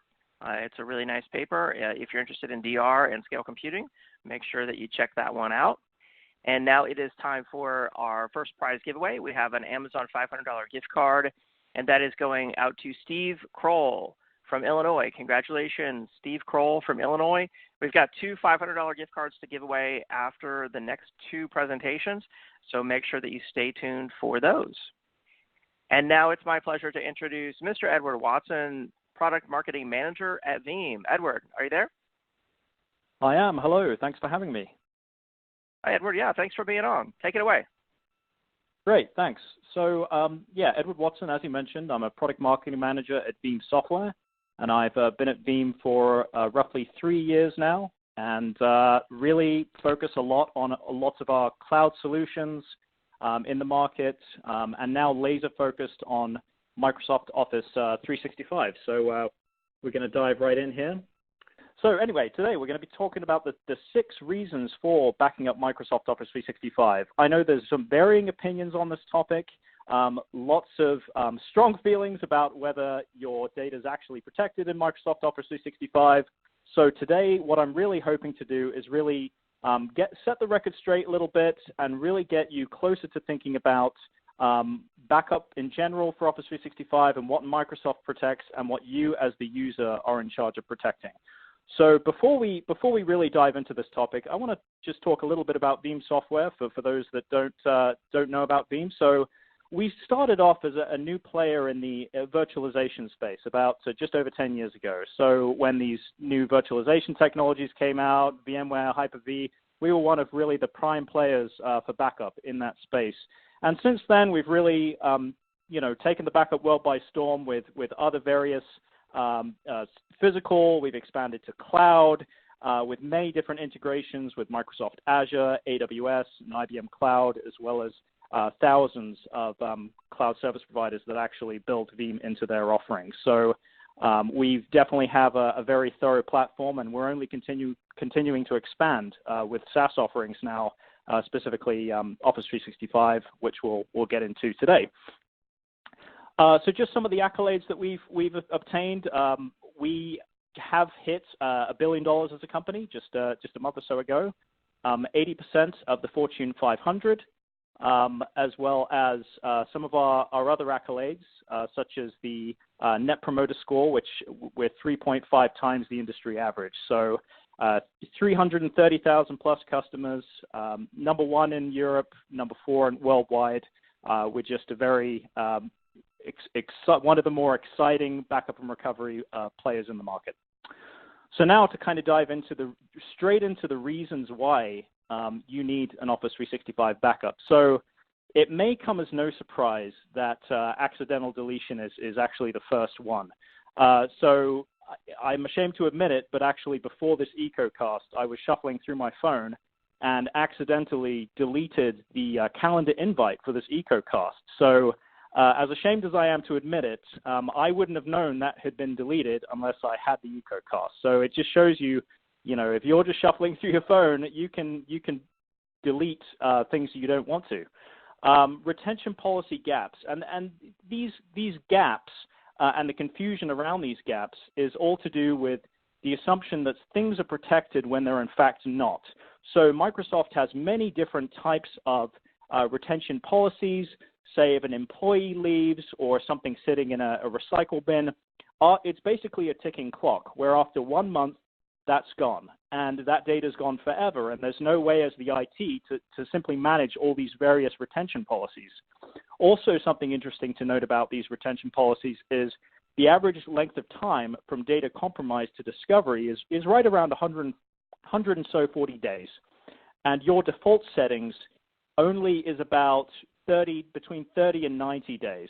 So that really goes to show that when it comes to those retention policy gaps, the time is very short, but your window of discovery is quite long. So definitely something to look out for. Also, when it comes to overall security threats, we know about ransomware in the market. We know about rogue apps. But something we don't normally think about is the internal threats, whether it be a disgruntled employee or a malicious insider. We sometimes may overlook that, but that actually happens quite more often than one would think. Then when it comes to the last two, these are a little bit different, but there are challenges when it comes to maintaining control of legal and compliance requirements. We know that there are many customers out in the market that have to adhere to very strict compliance and regulatory needs. So if they, for whatever reason, need to dig up a historical document or email, they need to have that control and access. So there's pressures not only externally but also internally to make sure that there's control over that data. And lastly, I want to talk about hybrid deployment. So there are complexities around I would venture to say that the majority of the viewers on this call are running some form of hybrid, of some form of on-prem Exchange and Office 365. So what we at Veeam believe is that regardless of whether you're running something on-prem, in the cloud, or hybrid, that you have a consistent and streamlined approach to your backups. So there's complexity in that hybridity, that hybrid model, but we want to ensure that you're all backed up and protected. So how often do these reasons really happen? And this is something I really, as a marketer and someone who really wanted to understand the data and what customers were dealing with, we ran this survey, and out of the 700 respondents, we found that actually these reasons do happen quite often. This is a survey we ran for our internal Veeam customers. Over 50% had some form of accidental deletion, security threat, retention policy gap. These were all on there at around 26, 29% for those two, and really shows that these actually do happen. These are real concerns for customers. Another point is that 74% of businesses are left unprotected. This is another question from the survey that we ran. We had a total respondents of around 1,000 there, and we asked the question, what is your organization's primary protection strategy for Microsoft Office 365? And we found that actually 18% relied on Microsoft's native tools. And then the second line there, we do not back up Office 365, 54%. That's basically an admission that what Microsoft provides is not necessarily meeting my needs, and I, as the customer, do not have a backup. I need protection. So that was actually quite a startling realization. And if you would have looked at the results from 2 years ago, when we ran this survey 2 years ago, this actually would have been flipped. So the majority actually said they relied on Microsoft's native tools when we first ran the survey 2 years ago. And the we do not back up Office 365 was actually shorter. So the education process that we're working with at Veeam, that's really working. We're trying to educate our customers on the best practices, and it seems to be working, that now they're admitting, yes, what Microsoft isn't providing is good enough, and we do need to make sure that we have some form of backup. So moving on. I'd like to kind of cover the shared responsibility model here. So this is basically the model that Microsoft provides in the market to make sure that users know what their responsibility is versus what their responsibility is. And when it comes to that perception, like I mentioned, the customer perception is that Microsoft takes care of everything. And that's simply not the case. The infrastructure and the data that you assume is protected in Office 365, this is actually not a reality. The real reality in the market is that while Microsoft takes care of the infrastructure, the data still remains the customer's responsibility, and you need as the user and as the admin and as the manager of Office 365, you need to make sure that your data is protected. So let's kind of go through and build out the Office 365 shared responsibility model here. So let's start from jumped ahead there. So as we build this out, this is just going to be you're going to see the up top, the responsibility of Microsoft, and on the bottom, your responsibility. So the primary responsibility is Microsoft's primary responsibility is the uptime of the infrastructure. They're keeping the lights on. They're making sure that, they promise to deliver a service. They are delivering the service to you, and they do a great job at that. Your responsibility as the admin, as the person in charge of your IT, is the data. As I mentioned, it's all about having the access and control of your data that actually resides in the service, in Office 365. So now, how do we deliver upon these responsibilities? Well, for Microsoft, it's all about data replication, data center to data center geo-redundancy. And, we sometimes ask internally this question of, what has you better protected? Is it replication or is it a backup? And 9 times out of 10, we'd hear them say, well, replication, you get minimal downtime. It's, it's a much more efficient way of making sure that you have access to your data. And really, it's a trick question. You need both.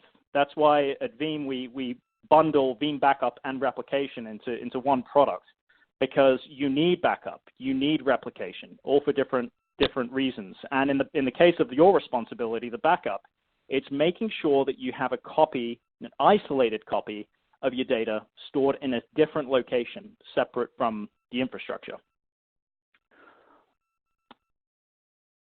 And in terms of, so we've covered the supporting technologies. Also, the recycle bin aspect. Many people would think, well, isn't recycle bin a backup? No, it's not. We believe in full data retention and making sure that regardless of whether you need granular recovery, point-in-time recovery options, that you have all the options that you need in order to restore and maintain that data. In terms of the security, you can see that this is a blended box. So you can see that both of the responsibilities for security fall not only on Microsoft, but on you as the data owner. So whether it's the physical security, logical security, or the user admin controls, this all falls in Microsoft's wheelhouse. The data level is some of the reasons that I've talked about. The data level security is making sure that accidental deletions, malicious insiders, all of those nasty things that can happen are all mitigated. And lastly, there's the regulatory. So Microsoft's role, they don't want to be the data owner. They make it very clear in this Office 365 Trust Center that they are not the data owner. They want to be the processor of the data. They do a great job at making sure there's data privacy. They do a great job at making sure there's regulatory controls, that it adheres to a variety of different industry certifications, but they do not want to be the data owner. They leave it up to you to answer your internal and corporate industry regulation requirements and demands from internal legal. That's completely up to you. So ultimately, without a backup and kind of wrapping the shared responsibility model up, you don't have the control and access that you need. There will be those retention policy gaps without a backup. You will be vulnerable to those security vulnerabilities, and you will have regulatory exposures. So lots of pitfalls that can happen if you don't actually have that isolated, protected copy.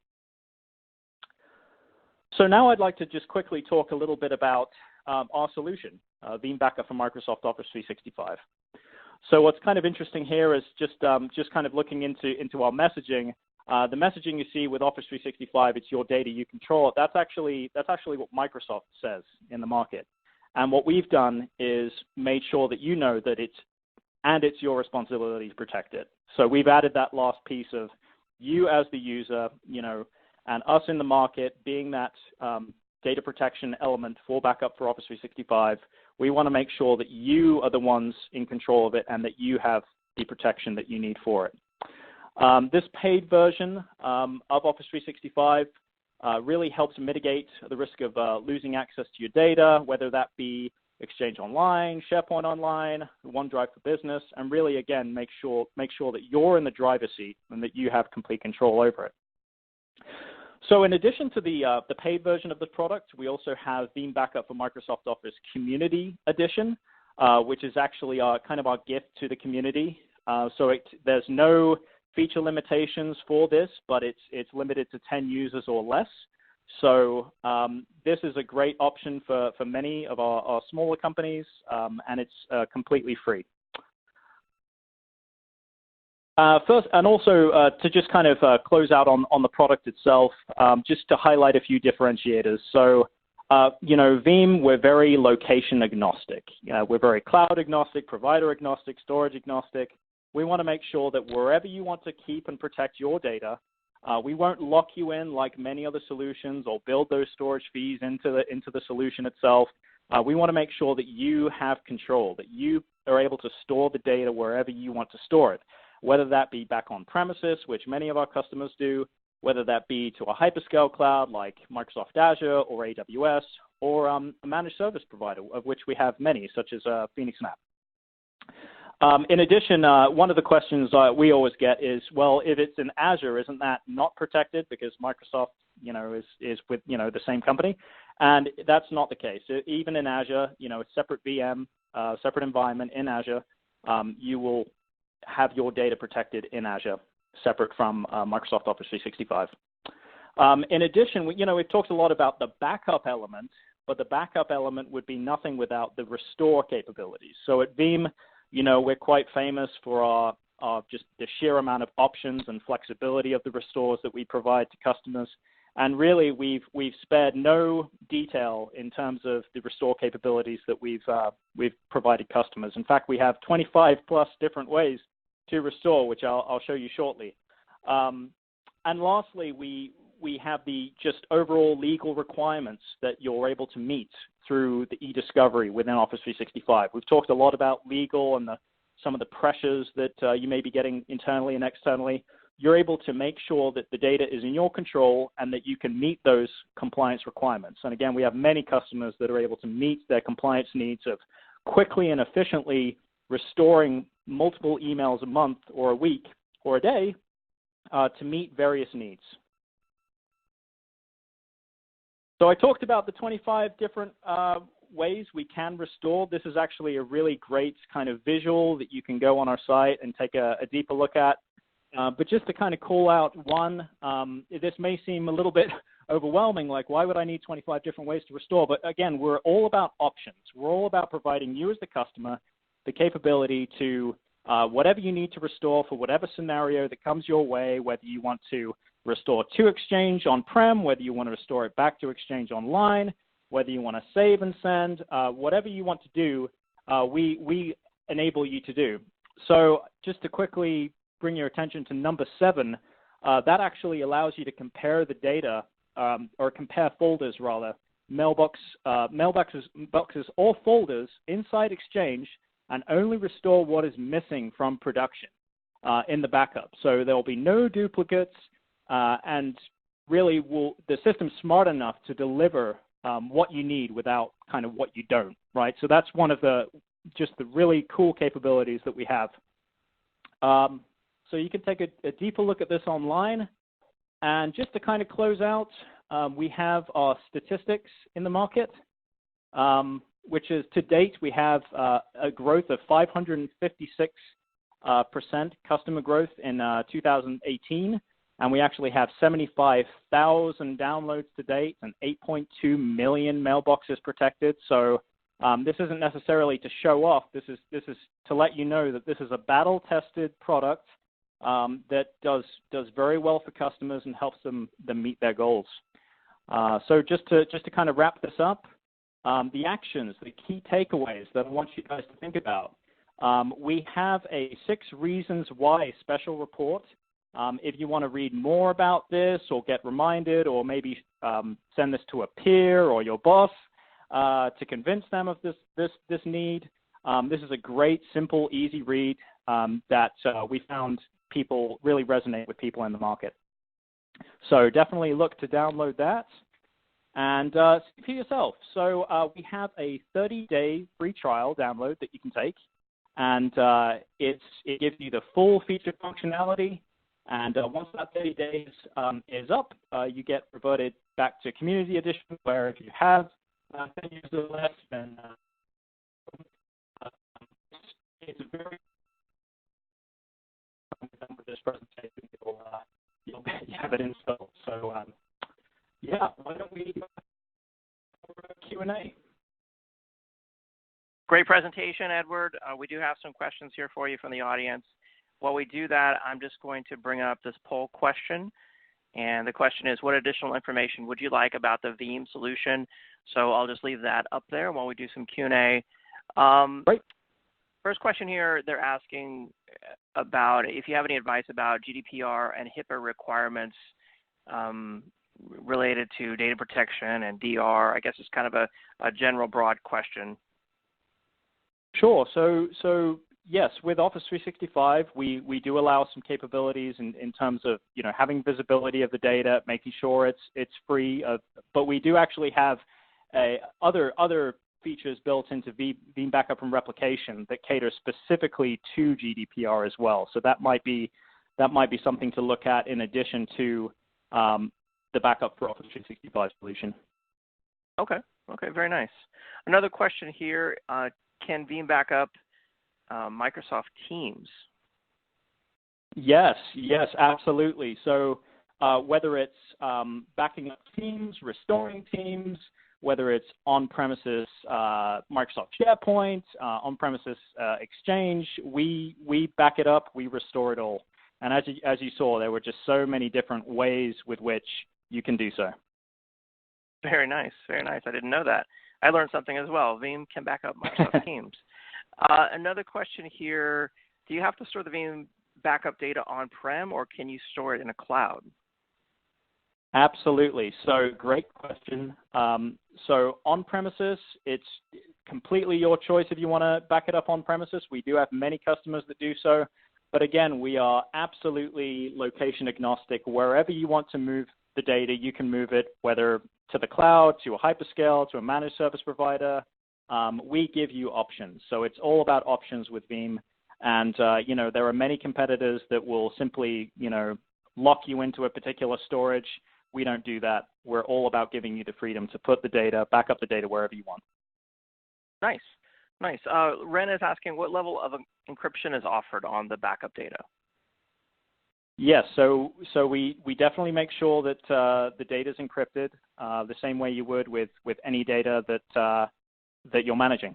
So yeah, encryption built in for sure. Okay. Another question, how is it priced? What's the pricing model on this? Good question. So that's something I hadn't covered. So we are $1.50 and we're per user based, so $1.50 per user per month. And when it comes to the licensing, we mirror Microsoft's licensing. So you don't have to worry about shared mailboxes or anything such as that.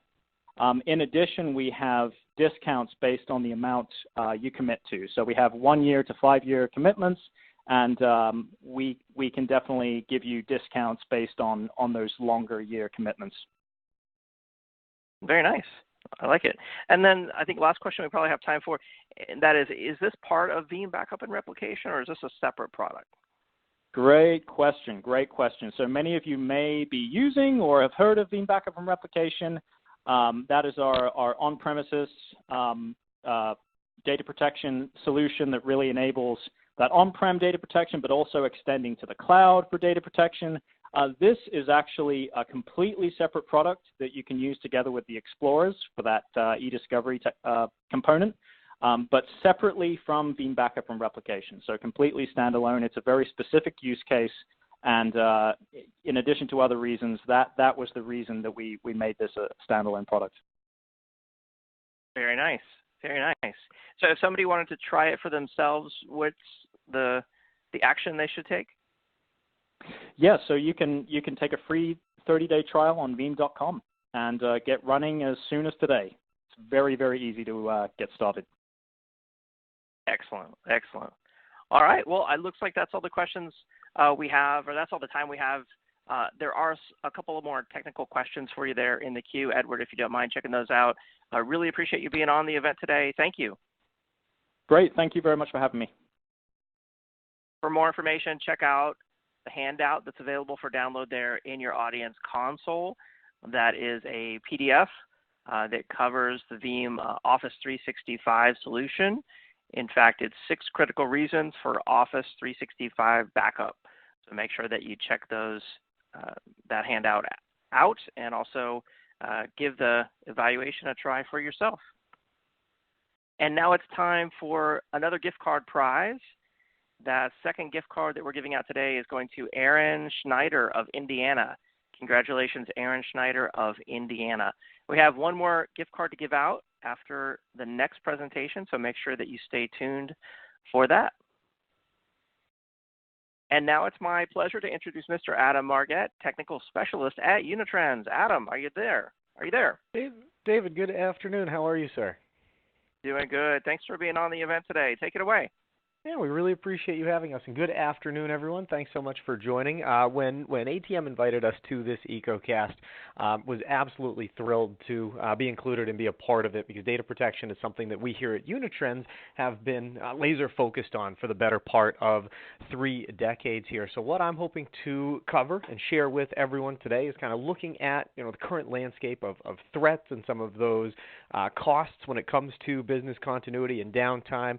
We're going to talk about how Unitrends can deploy locally, a couple of different options there for folks, as well as the Unitrends cloud and some of the services that enables, including our no-touch failover process. But before we talk about Unitrends, I mean, we're facing what we would consider here kind of a less is more IT world. Increasingly, budgets are shrinking, time is shrinking, the tolerance of downtime for the business units that we're serving as IT professionals is shrinking as well, and we have to do significantly more with less in a lot of cases. And there's a myriad of threats that can impact us being able to deliver applications or IT services to our constituents or to our kind of internal clients, if you will. A common challenge and one that we've seen is that data is just absolutely exploding in terms of its growth, outpacing admin positions that are being created by 3,300 or 3,300%, a significant volume in the data that physically we have to manage and less staff that's being created to manage it. Ransomware, while its demise may have been a little bit of exaggerated, we've seen a tremendous uptick, and I think I was on a presentation with KnowBe4, their security and awareness vendor training on ransomware recently, and they're estimating that in 2019, ransomware could be almost a $12 billion a year industry. So they're getting more advanced, getting more specific, and certainly looking for ways to delete backups or disable backups, really trying to force folks into paying that ransom once they've got data or information systems that are being held hostage. You know, malicious employees and even user error is something that we see a lot, and you on the phone as IT professionals may be thinking as well, nodding your heads, yeah, we see it an awful lot. An unknowing user accidentally deleted a file or a folder. We've got to go back to our last set of backups or within our last week or so of backups to be able to perform that recovery. And certainly we have some of those larger, more significant disasters that can pose a threat to overall business operations or the entire site. But really, when we look at these, I see this as us needing to be able to respond or recover in different ways. And when we're facing a potential disaster or situation that arises, do we need to respond by recovering some granular items with the ability to restore our guests or our applications, or even have means to fail over and maintain the continuity or the uptime of our entire site? As we move through and talk about how Unitrends is deployed, hopefully can demonstrate or share with you all how we have enabled our customers to respond with agility to any such of these events, regardless of their severity. And response is important because that cost of downtime and the value that we are placing on our data today as we're increasingly monetizing it to drive insights and market segmentation, other advantages for our organizations, the cost is becoming exponential. But what the industry is really coalesced around here is about $9,000 per minute. And we had talked earlier that, you know, whether or not you feel your organization may transact at higher or lower values here, we have very, very little tolerance for downtime. And we're not just talking about the organization's inability to transact or drive revenue, but we also have impacts to employee productivity, the potential costs of recovery depending on what that outage looks like, and in some cases, too, an intangible sort of cost as well, or the reputation of the brand. If there's a perceived vulnerability or oversight, does that put your organization at risk to lose prospects or even current customers to your competitors? So hopefully that's where Unitrends is able to come in. As I had mentioned earlier, we've been in this space for a long time, actually celebrating our 30th anniversary next month in September. We were founded in 1989, and now 30 years later, over 30,000 customers across the globe trust Unitrends for their data protection and disaster recovery needs. With a combination of our hardware and software solutions that are deployed on-premise, we're protecting well over 2 exabytes of customer data. And with the Unitrends cloud, it is a proprietary manufacturer's operated solution. The locations of our global data centers, you can see roughly pinpoints on the map there. We're managing over 100 petabytes of cloud data in our cloud uniquely. And it's a solution that's been built to scale. We have customers that are protecting as few as several hundred gigabytes of data with Unitrends to customers that are well over 100 petabytes. Our largest customer actually protecting in the petabytes, about 3.4 petabytes that they're protecting with the Unitrends solution. And really backing all that we do is an industry-leading and absolutely world-class customer support organization. That 98% statistic is not a stat that I cherry-picked from our best month back in 2018. It's an ongoing rolling metric that from the CEO of our company on down, everyone gets visibility and an insight into the trailing days or the prior days, support cases, customer onboarding cases, ultimately how they're scoring their experience, rating their experience with Unitrends, and providing us again with additional comments and feedback so that we can continue to improve. But that support organization is based right here in the U.S. They are co-load with our research and development folks, and that if an engineer, a support engineer gets on and he's having trouble identifying the root of a problem or isn't sure exactly how to remediate an issue, he has the benefit of being able to walk across the hall to the individuals that wrote the codes, really leading to that unified experience. And again, with the criticality of the nature of our business and what we're protecting, I think that having that support organization backing all of our customers is a tremendous value add when we talk about what Unitrends can bring as a whole. And what we enable, let's get into the product and the deployment a little bit here, is we're striving to offer our customers the highest levels of data protection. And those core systems start with local backup and recovery. You've got flexibility in how you can choose to deploy a capacity-based, purpose-built backup appliance or a virtual appliance that's installed on top of your favorite hypervisor. We can be installed on top of VMware, Hyper-V, Citrix Zen Hypervisor, and Nutanix AHV. We integrate natively with all of those hypervisor APIs, and you can use either that hardware or software to protect over 250 operating systems, applications, or hypervisors. We have a tremendous amount of compatibility and provide protection from a file level, host level protection, application specific protection, as well as NAS-based storage. Once we've protected and provided you with the means for both granular recovery and the ability to recover applications, servers, and guests locally, we want to get that data off-site. It's a risky proposition to leave all of our eggs in one basket, and there's flexibility in how you can deploy. You can configure replication in a site-to-site fashion in which you're replicating from hardware or software to hardware or software at a secondary location. You can leverage public cloud infrastructure, deploy our software through the AWS or the Azure Marketplace and set that up as a replication target. You can also use that software to protect production workloads or IIS workloads or instances that you have running in the public clouds, or you can leverage the Unitrends cloud as well. Again, that purpose-built solution that enables long-term retention and no-touch failover, what we call our white glove disaster recovery as a service. So taking a little bit of a closer look at that local hardware, really our flagship here is the Recovery Series appliance. We have 15 models today of the Recovery Series, and they range from 2 to 120 terabytes of usable capacity. These appliances are equipped with the backup software already pre-installed and preloaded, as well as the compute memory and storage resources to orchestrate local backup and recovery processes, as well as house backup copies right on the appliance that are immediately available for recovery. There are no additional fees for agents or hosts or sockets. All of the agents are included. Whatever you can fit on the box, you're eligible to back up, and it's complemented by enterprise-grade deduplication, global deduplication and compression, AES 256-bit encryption, and a number of other capabilities. But one of the, I think, really kind of unique propositions around our hardware and our software as well is some of the resilience that we can provide against things like ransomware. Again, kind of a really hot button topic back in, I believe it was June. There were a couple of municipalities down in Florida that were impacted very severely by ransomware attacks. Were down for multiple weeks at each of these locations, ultimately ended up paying ransoms that ranged from just under $500,000 to just under $600,000, and only that after having spent 2 to 3 weeks on pen and paper, unable to process online transactions, fill out police reports, really hamstrung those communities or those organizations. And while we're not a security company, we do have some advantages that we can provide. The first being that we are built or architected on a hardened Linux kernel.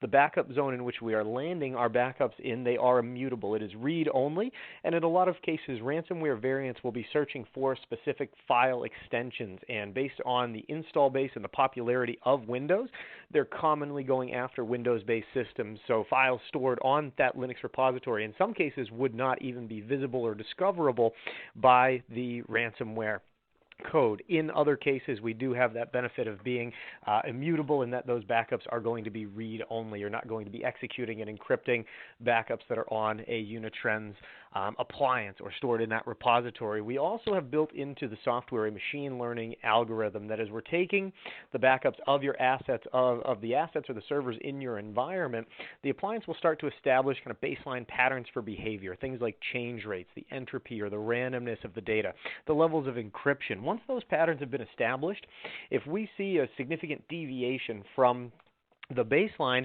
that's going to trigger an alert. We've seen and worked with customers that have been hit with ransomware, and some of the symptoms include very aggressive rewrite activity, large influxes of randomized data. So if all of a sudden one day our incrementals are ballooning and they're 200-300% what they were the day before, that's going to trigger an alert. That looks anomalous to us. So we want to give you that insight to be able to potentially take action to investigate and quarantine that machine if necessary. Those alerts are pushed out both through the appliance dashboard and through our email alerts, and again provide you with that insight. They're going to provide you with a timestamp of the potentially infected system, the source of the alert, whether it was from backup copy, one of our automated recovery tests, and some other characteristics or components for you to help kind of diagnose and understand, hey, is this machine patient 0? Once potential infection has been discovered, quarantined, and that machine has been wiped, we also have automated recovery testing. You can run application-specific scripts, scan drives and folders within the backups for malware and other variants so that you can ensure and have sandbox-tested backups down to the application level that you will have full proof and confidence of your ability to recover. And one case that I did want to share with folks was a customer of ours, Exco Engineering, and that hyperlink there will take you to the full case study. They're a large die-cast equipment manufacturer based just outside of Toronto, Canada. Key to their operations was a significantly large file server. It was over 3 terabytes of data, 2 million plus unique files.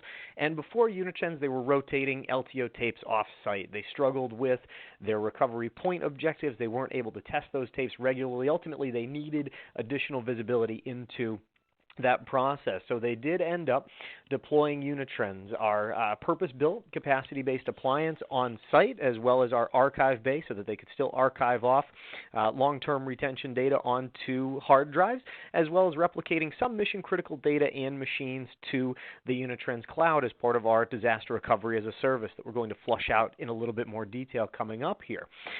They were hit about 4 months after deploying Unitrends with a crypto virus that infected that main file server. They were able to identify the infection and restore that entire machine in under 18 hours.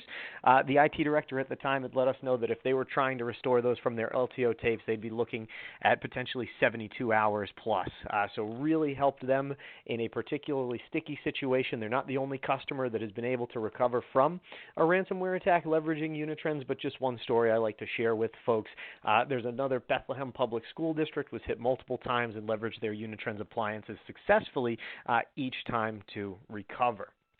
So just going into and kind of talking about that deployment again, where do we fit in your environment? We talked about all that we can do, but wanted to share kind of how we can architect and how there's customization here provided. Again, you have flexibility in whether you choose to deploy that hardware or that software. Leverage our server and storage in the appliance or bring your own compute and storage resources. From there, again, we're able to protect your physical servers, virtual machines, NAS devices, and applications. We're compatible with over 250 of those and provide file level protection, granular recovery, snapshots or hypervisor level protection, as well as some deeper, more granular application protection through our agents. We do support replication to a number of different targets. One such classification would be cold copy or kind of that archive, really designated for long-term storage. Things like removable disks, tape, another storage device, be it NAS or SAN. We can also archive off to public cloud targets. AWS, Google, and Rackspace are all compatible cold copy targets, or what we'd consider those archive targets. What really drives disaster recovery for Unitrends is replication to what we call the hot target, in essence, another Unitrends appliance. Again, either hardware or software being replicated to hardware or software, or you can leverage the Unitrends cloud in this case. And the Unitrends cloud, as I had mentioned earlier, is a purpose-built manufacturer's operated solution. It is proprietary. We're not leveraging a region or space within AWS or Azure. We do have our own multiple redundant data centers. They are Tier 3 data centers that are SSAE 18 certified, and for a lot of our customers, what's driven them to adopt the Unitrends Cloud has been some of the hands-off service, a predictable year-over-year pricing model, and the fact that we're managing that full environment. It really is very low to no touch when it comes to operations within that cloud environment. When we say it's purpose-built for long-term retention and disaster recovery as a service, those are going to be our two key use cases. You wouldn't migrate a workload to run infrastructure as a service, for example, in the Unitrends Cloud. You would run your infrastructure in our cloud upon declaration of a DR event. But when we talk about that pricing model, it's very, very straightforward. We're interested in how much data are you looking to replicate to us, and in looking at that number, we're interested in the local footprint before dedupe and compression. Don't worry about retention. Don't worry about the storage on the back end. We're going to take care of that for you. Just tell us how much data needs to be replicated initially and what's the retention period required. As storage continues to accumulate or we're starting to build that retention, your cost stays the same, unlike an AWS or an Azure where you're managing that environment. As you're continuing to consume storage, that bill is going to be increasing. You have a fixed cost with the cloud storage in the Unitrends Cloud. And we do offer a number of retention periods, 90 days, 1 to 7 years, even infinite retention, and we'll store these backups for you on a grandfather, father-son rotation. So once that retention has been built, you'll have access to your most recent 7 daily, 4 weekly, 12 monthly, and the subscribed number of yearly recovery points. That's the only criteria, and you have access to that data at any time. Right from your local Unitrends interface, you can view all of the available recovery points and either mount the disk shares in the cloud stack and download back granular items, perform that granular item recovery right from the local UI from that cloud-based backup copy, as well as being able to import the entire backup copy and its chain of dependence to initiate full recovery of a virtual machine, server, or application. If you're looking to leverage the disaster recovery as a service, that's our no-touch failover. And this is a little bit of a busier slide, but we do like to include it in here just so that I can try and demonstrate the depth of that service. There's an extensive onboarding process in which we're working through with our customers to identify protected systems, recovery point, recovery time objective goals, Unitrends response as a vendor. Once those backups have been seeded, we do have seeding options available. We're going to understand with you the networking configurations, boot order dependencies, and the application level tests or scripts that we will be executing on your behalf to certify that performance. We run those tests for our customers regularly, and it helps you from a compliance standpoint understand where you stand, and it also ensures that we as the service provider are in tune with meeting those SLAs. The disaster recovery as a service can be licensed at 3 levels based on the RTO SLA, and it is a guaranteed SLA that us as the service provider are being held responsible for. So there is recourse or penalty to Unitrends if we were ever unable to meet an SLA, but in all our years of doing DRaaS, we have not missed an SLA. The longest server it took us to boot upon a customer's declaration was 18 minutes. It was a fairly large ERP server for one of our clients. But the levels of the service are premium, elite, and standard respectively. They come with a 1 hour, 24-hour, and a best effort SLA. There are levels of testing here, from weekly recovery assurance reporting with our premium service, monthly recovery assurance testing with our elite level of the service, and some onboarding testing that we will perform for those standard VMs. Any levels of these service can be licensed on a per instance or a per VM basis. You can also license standard in 500 gigabyte increments to protect larger amounts of servers or multiple machines that are being replicated within that volume.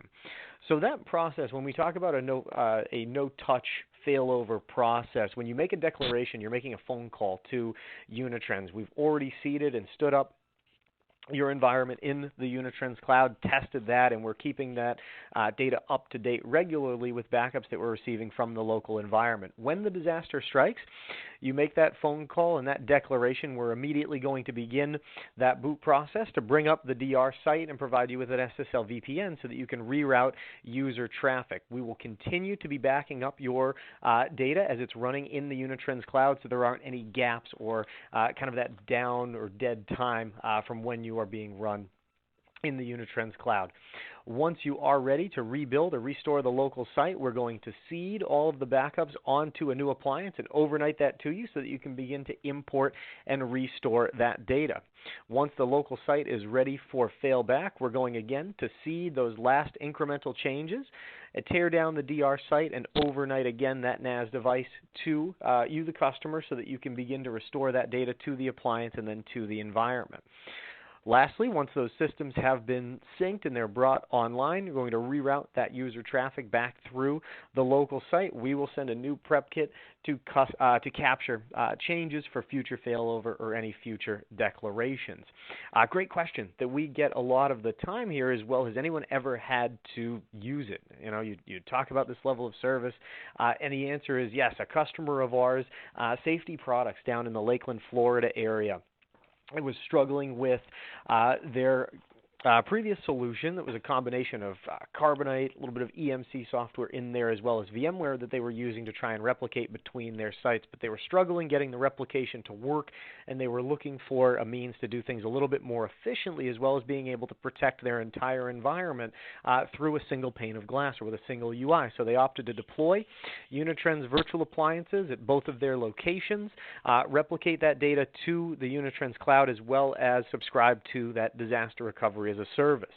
About 6 months after they deployed our solution, Hurricane Irma was building steam up the Atlantic. It was a Category 5 storm, and the folks here at Safety were right in kind of the path of that storm as it was scheduled to make landfall. About 5 days before the storm hit, they made that declaration. We brought their environment and their machines up in our Unitrends or in their DR environment. They were able to reroute customers to safe locations, remote locations, and provide them with the means of the access to their machine. So they were able to maintain productivity and still keep operations running. When the storm had passed through, they returned back to the local site, made the necessary repairs and preparations for failback, and we helped walk them through that failback and that local data sync process. So another case study that folks can reference if you wanted to hear a little bit more about that disaster recovery as a service kind of in action here. And really that last piece, and I think critically important to us here at Unitrends, is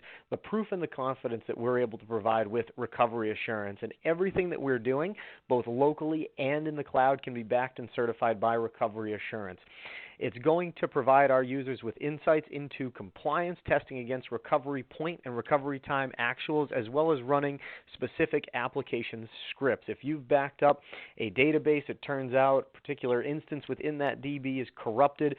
The backup file may have been completed seemingly with no errors, but when you attempt to restore from that backup, all of a sudden it's unrecoverable. We want to get ahead of those potential issues and pitfalls here, and that's where that scripting comes into play. You can run your own custom scripting, scan, again, drives and folders for malware, or leverage one of the 50-plus tests that we've already scripted and built into our product. Things like running SQL queries with expected outputs, a number of tests for Exchange, Windows services around Active Directory, IIS, and so forth.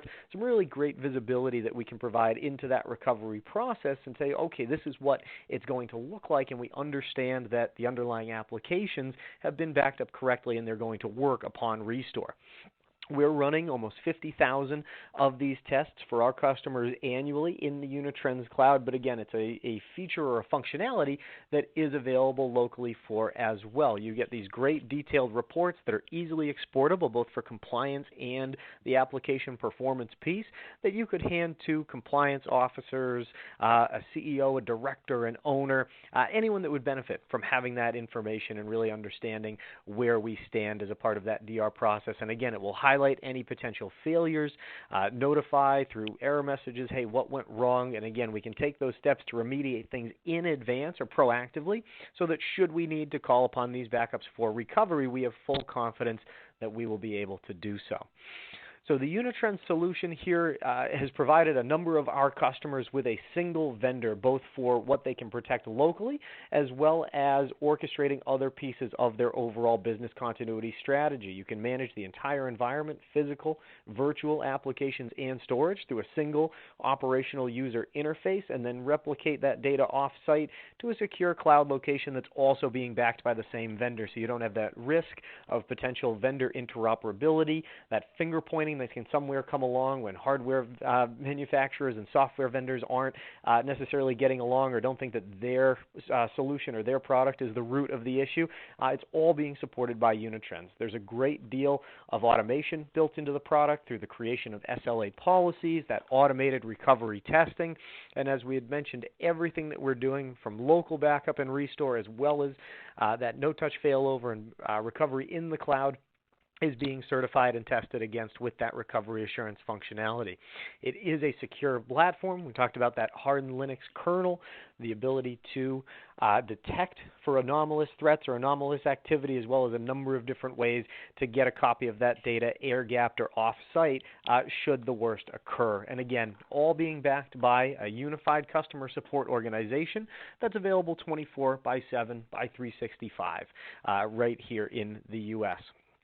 So there are a number of helpful links here that I did want to leave up for the audience for just a moment. If you would like to connect with our company, our toll-free line as well as contact information form is posted there. If you'd like to see the user interface firsthand and kind of walk through how Unitrends potentially could be a fit for your environment or specific applications and data that you're protecting, we would love to sit down and take you through a live demo, show you the interface and some of the simplicity that's been built into the platform. And certainly unitrends.com/events is a great place to keep tabs on all of our future virtual and in-market events. I also should have put up here, I am remiss, we do have full feature trial versions of our software as well as POCs available of our hardware, the appliances themselves, that you can request from our website.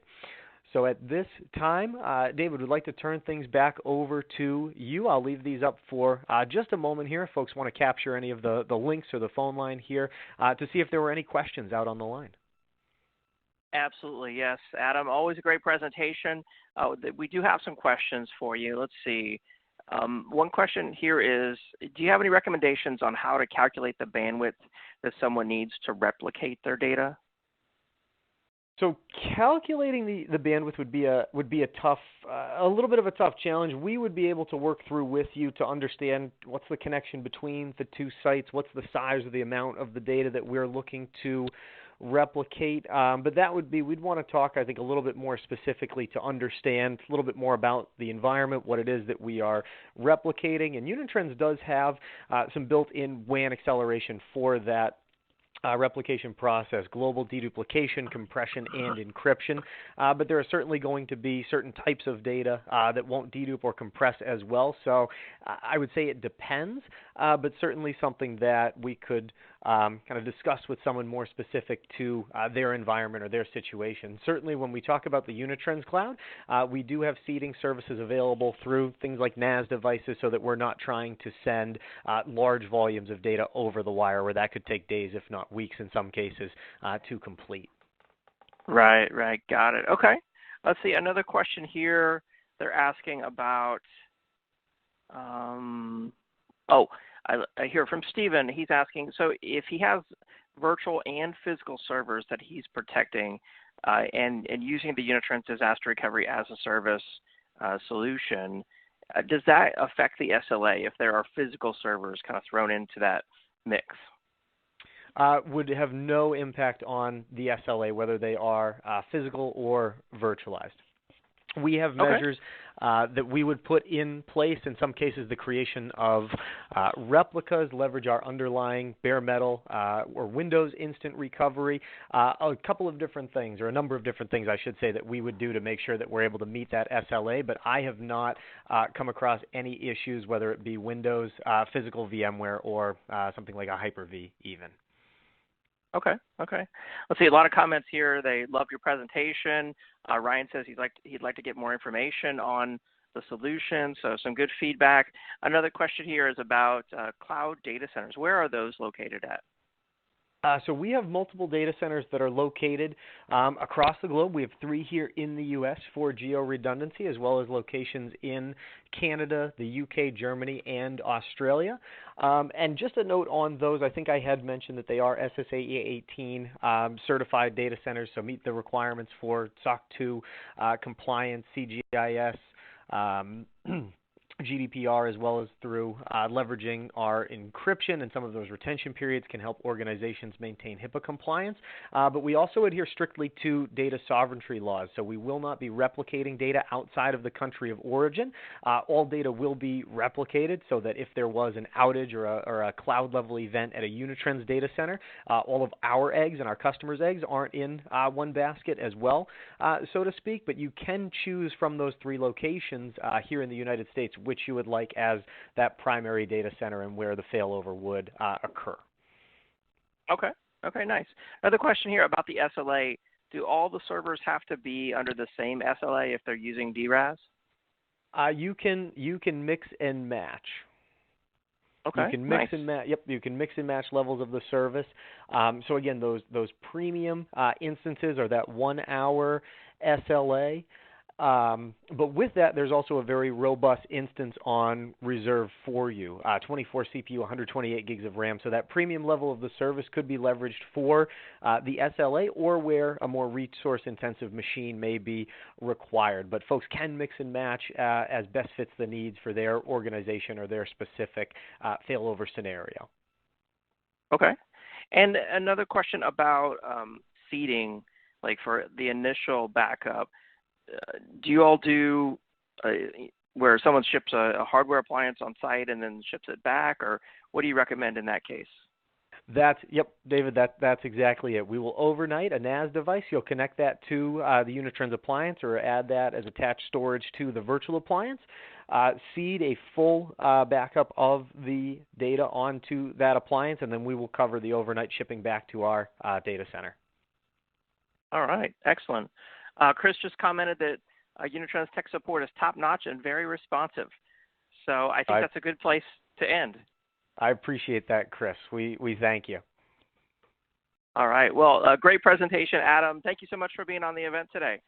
Awesome. David, really thank you for having us. Always a great time. Appreciate it.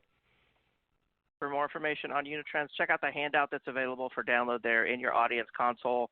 It's on the Handouts tab, and it covers the Unitrends solution overview. Of course, also check out unitrends.com. In fact, I'll bring that slide back up right now that Adam had, where you have the URLs here, and you can go contact them, call them, request a personal demo, and they have a number of evaluations and trials that you can try out and download directly from their website. So I encourage you to check that out if you're interested in the Unitrends solution and you want to give it a try for yourself. And with that, it's time for our final gift card announcement. The final winner on today's event is Dan Castro from Virginia. Congratulations, Dan Castro from Virginia, as well as our 2 previous winners, Aaron Schneider from Indiana, Steve Kroll from Illinois. We had some good gift cards to give out on today's event. And before you go, I want to remind you to make sure that you follow us on LinkedIn. That's where you'll learn about the latest and greatest from Actual Tech Media and what we're doing. If you are a potential sponsor of one of these events, feel free to reach out to us at connect@actualtechmedia.com. And last thing, I want to remind you to join us on next week's event. This is going to be a really special event for us. This is actually happening live from VMworld 2019 in San Francisco from a studio there on site near the conference center. We will have presenters from Pure Storage, Expedient, Rubrik, Scale, Flexential, Cohesity, and Platform 9 come on the event live on video. It'll be a live, like a evening news show. We're going to have a news desk. We're going to have interviews, and you'll hear about what's happening at these companies related to virtualization and VMware. Of course, we'll always have some good prizes to give away, so I hope that you'll join us on that event. It is a week from today, and you can register at events.actualtechmedia.com. Thank you, everyone, for joining us on today's Data Protection EcoCast. I hope you learned a lot. Have a great day.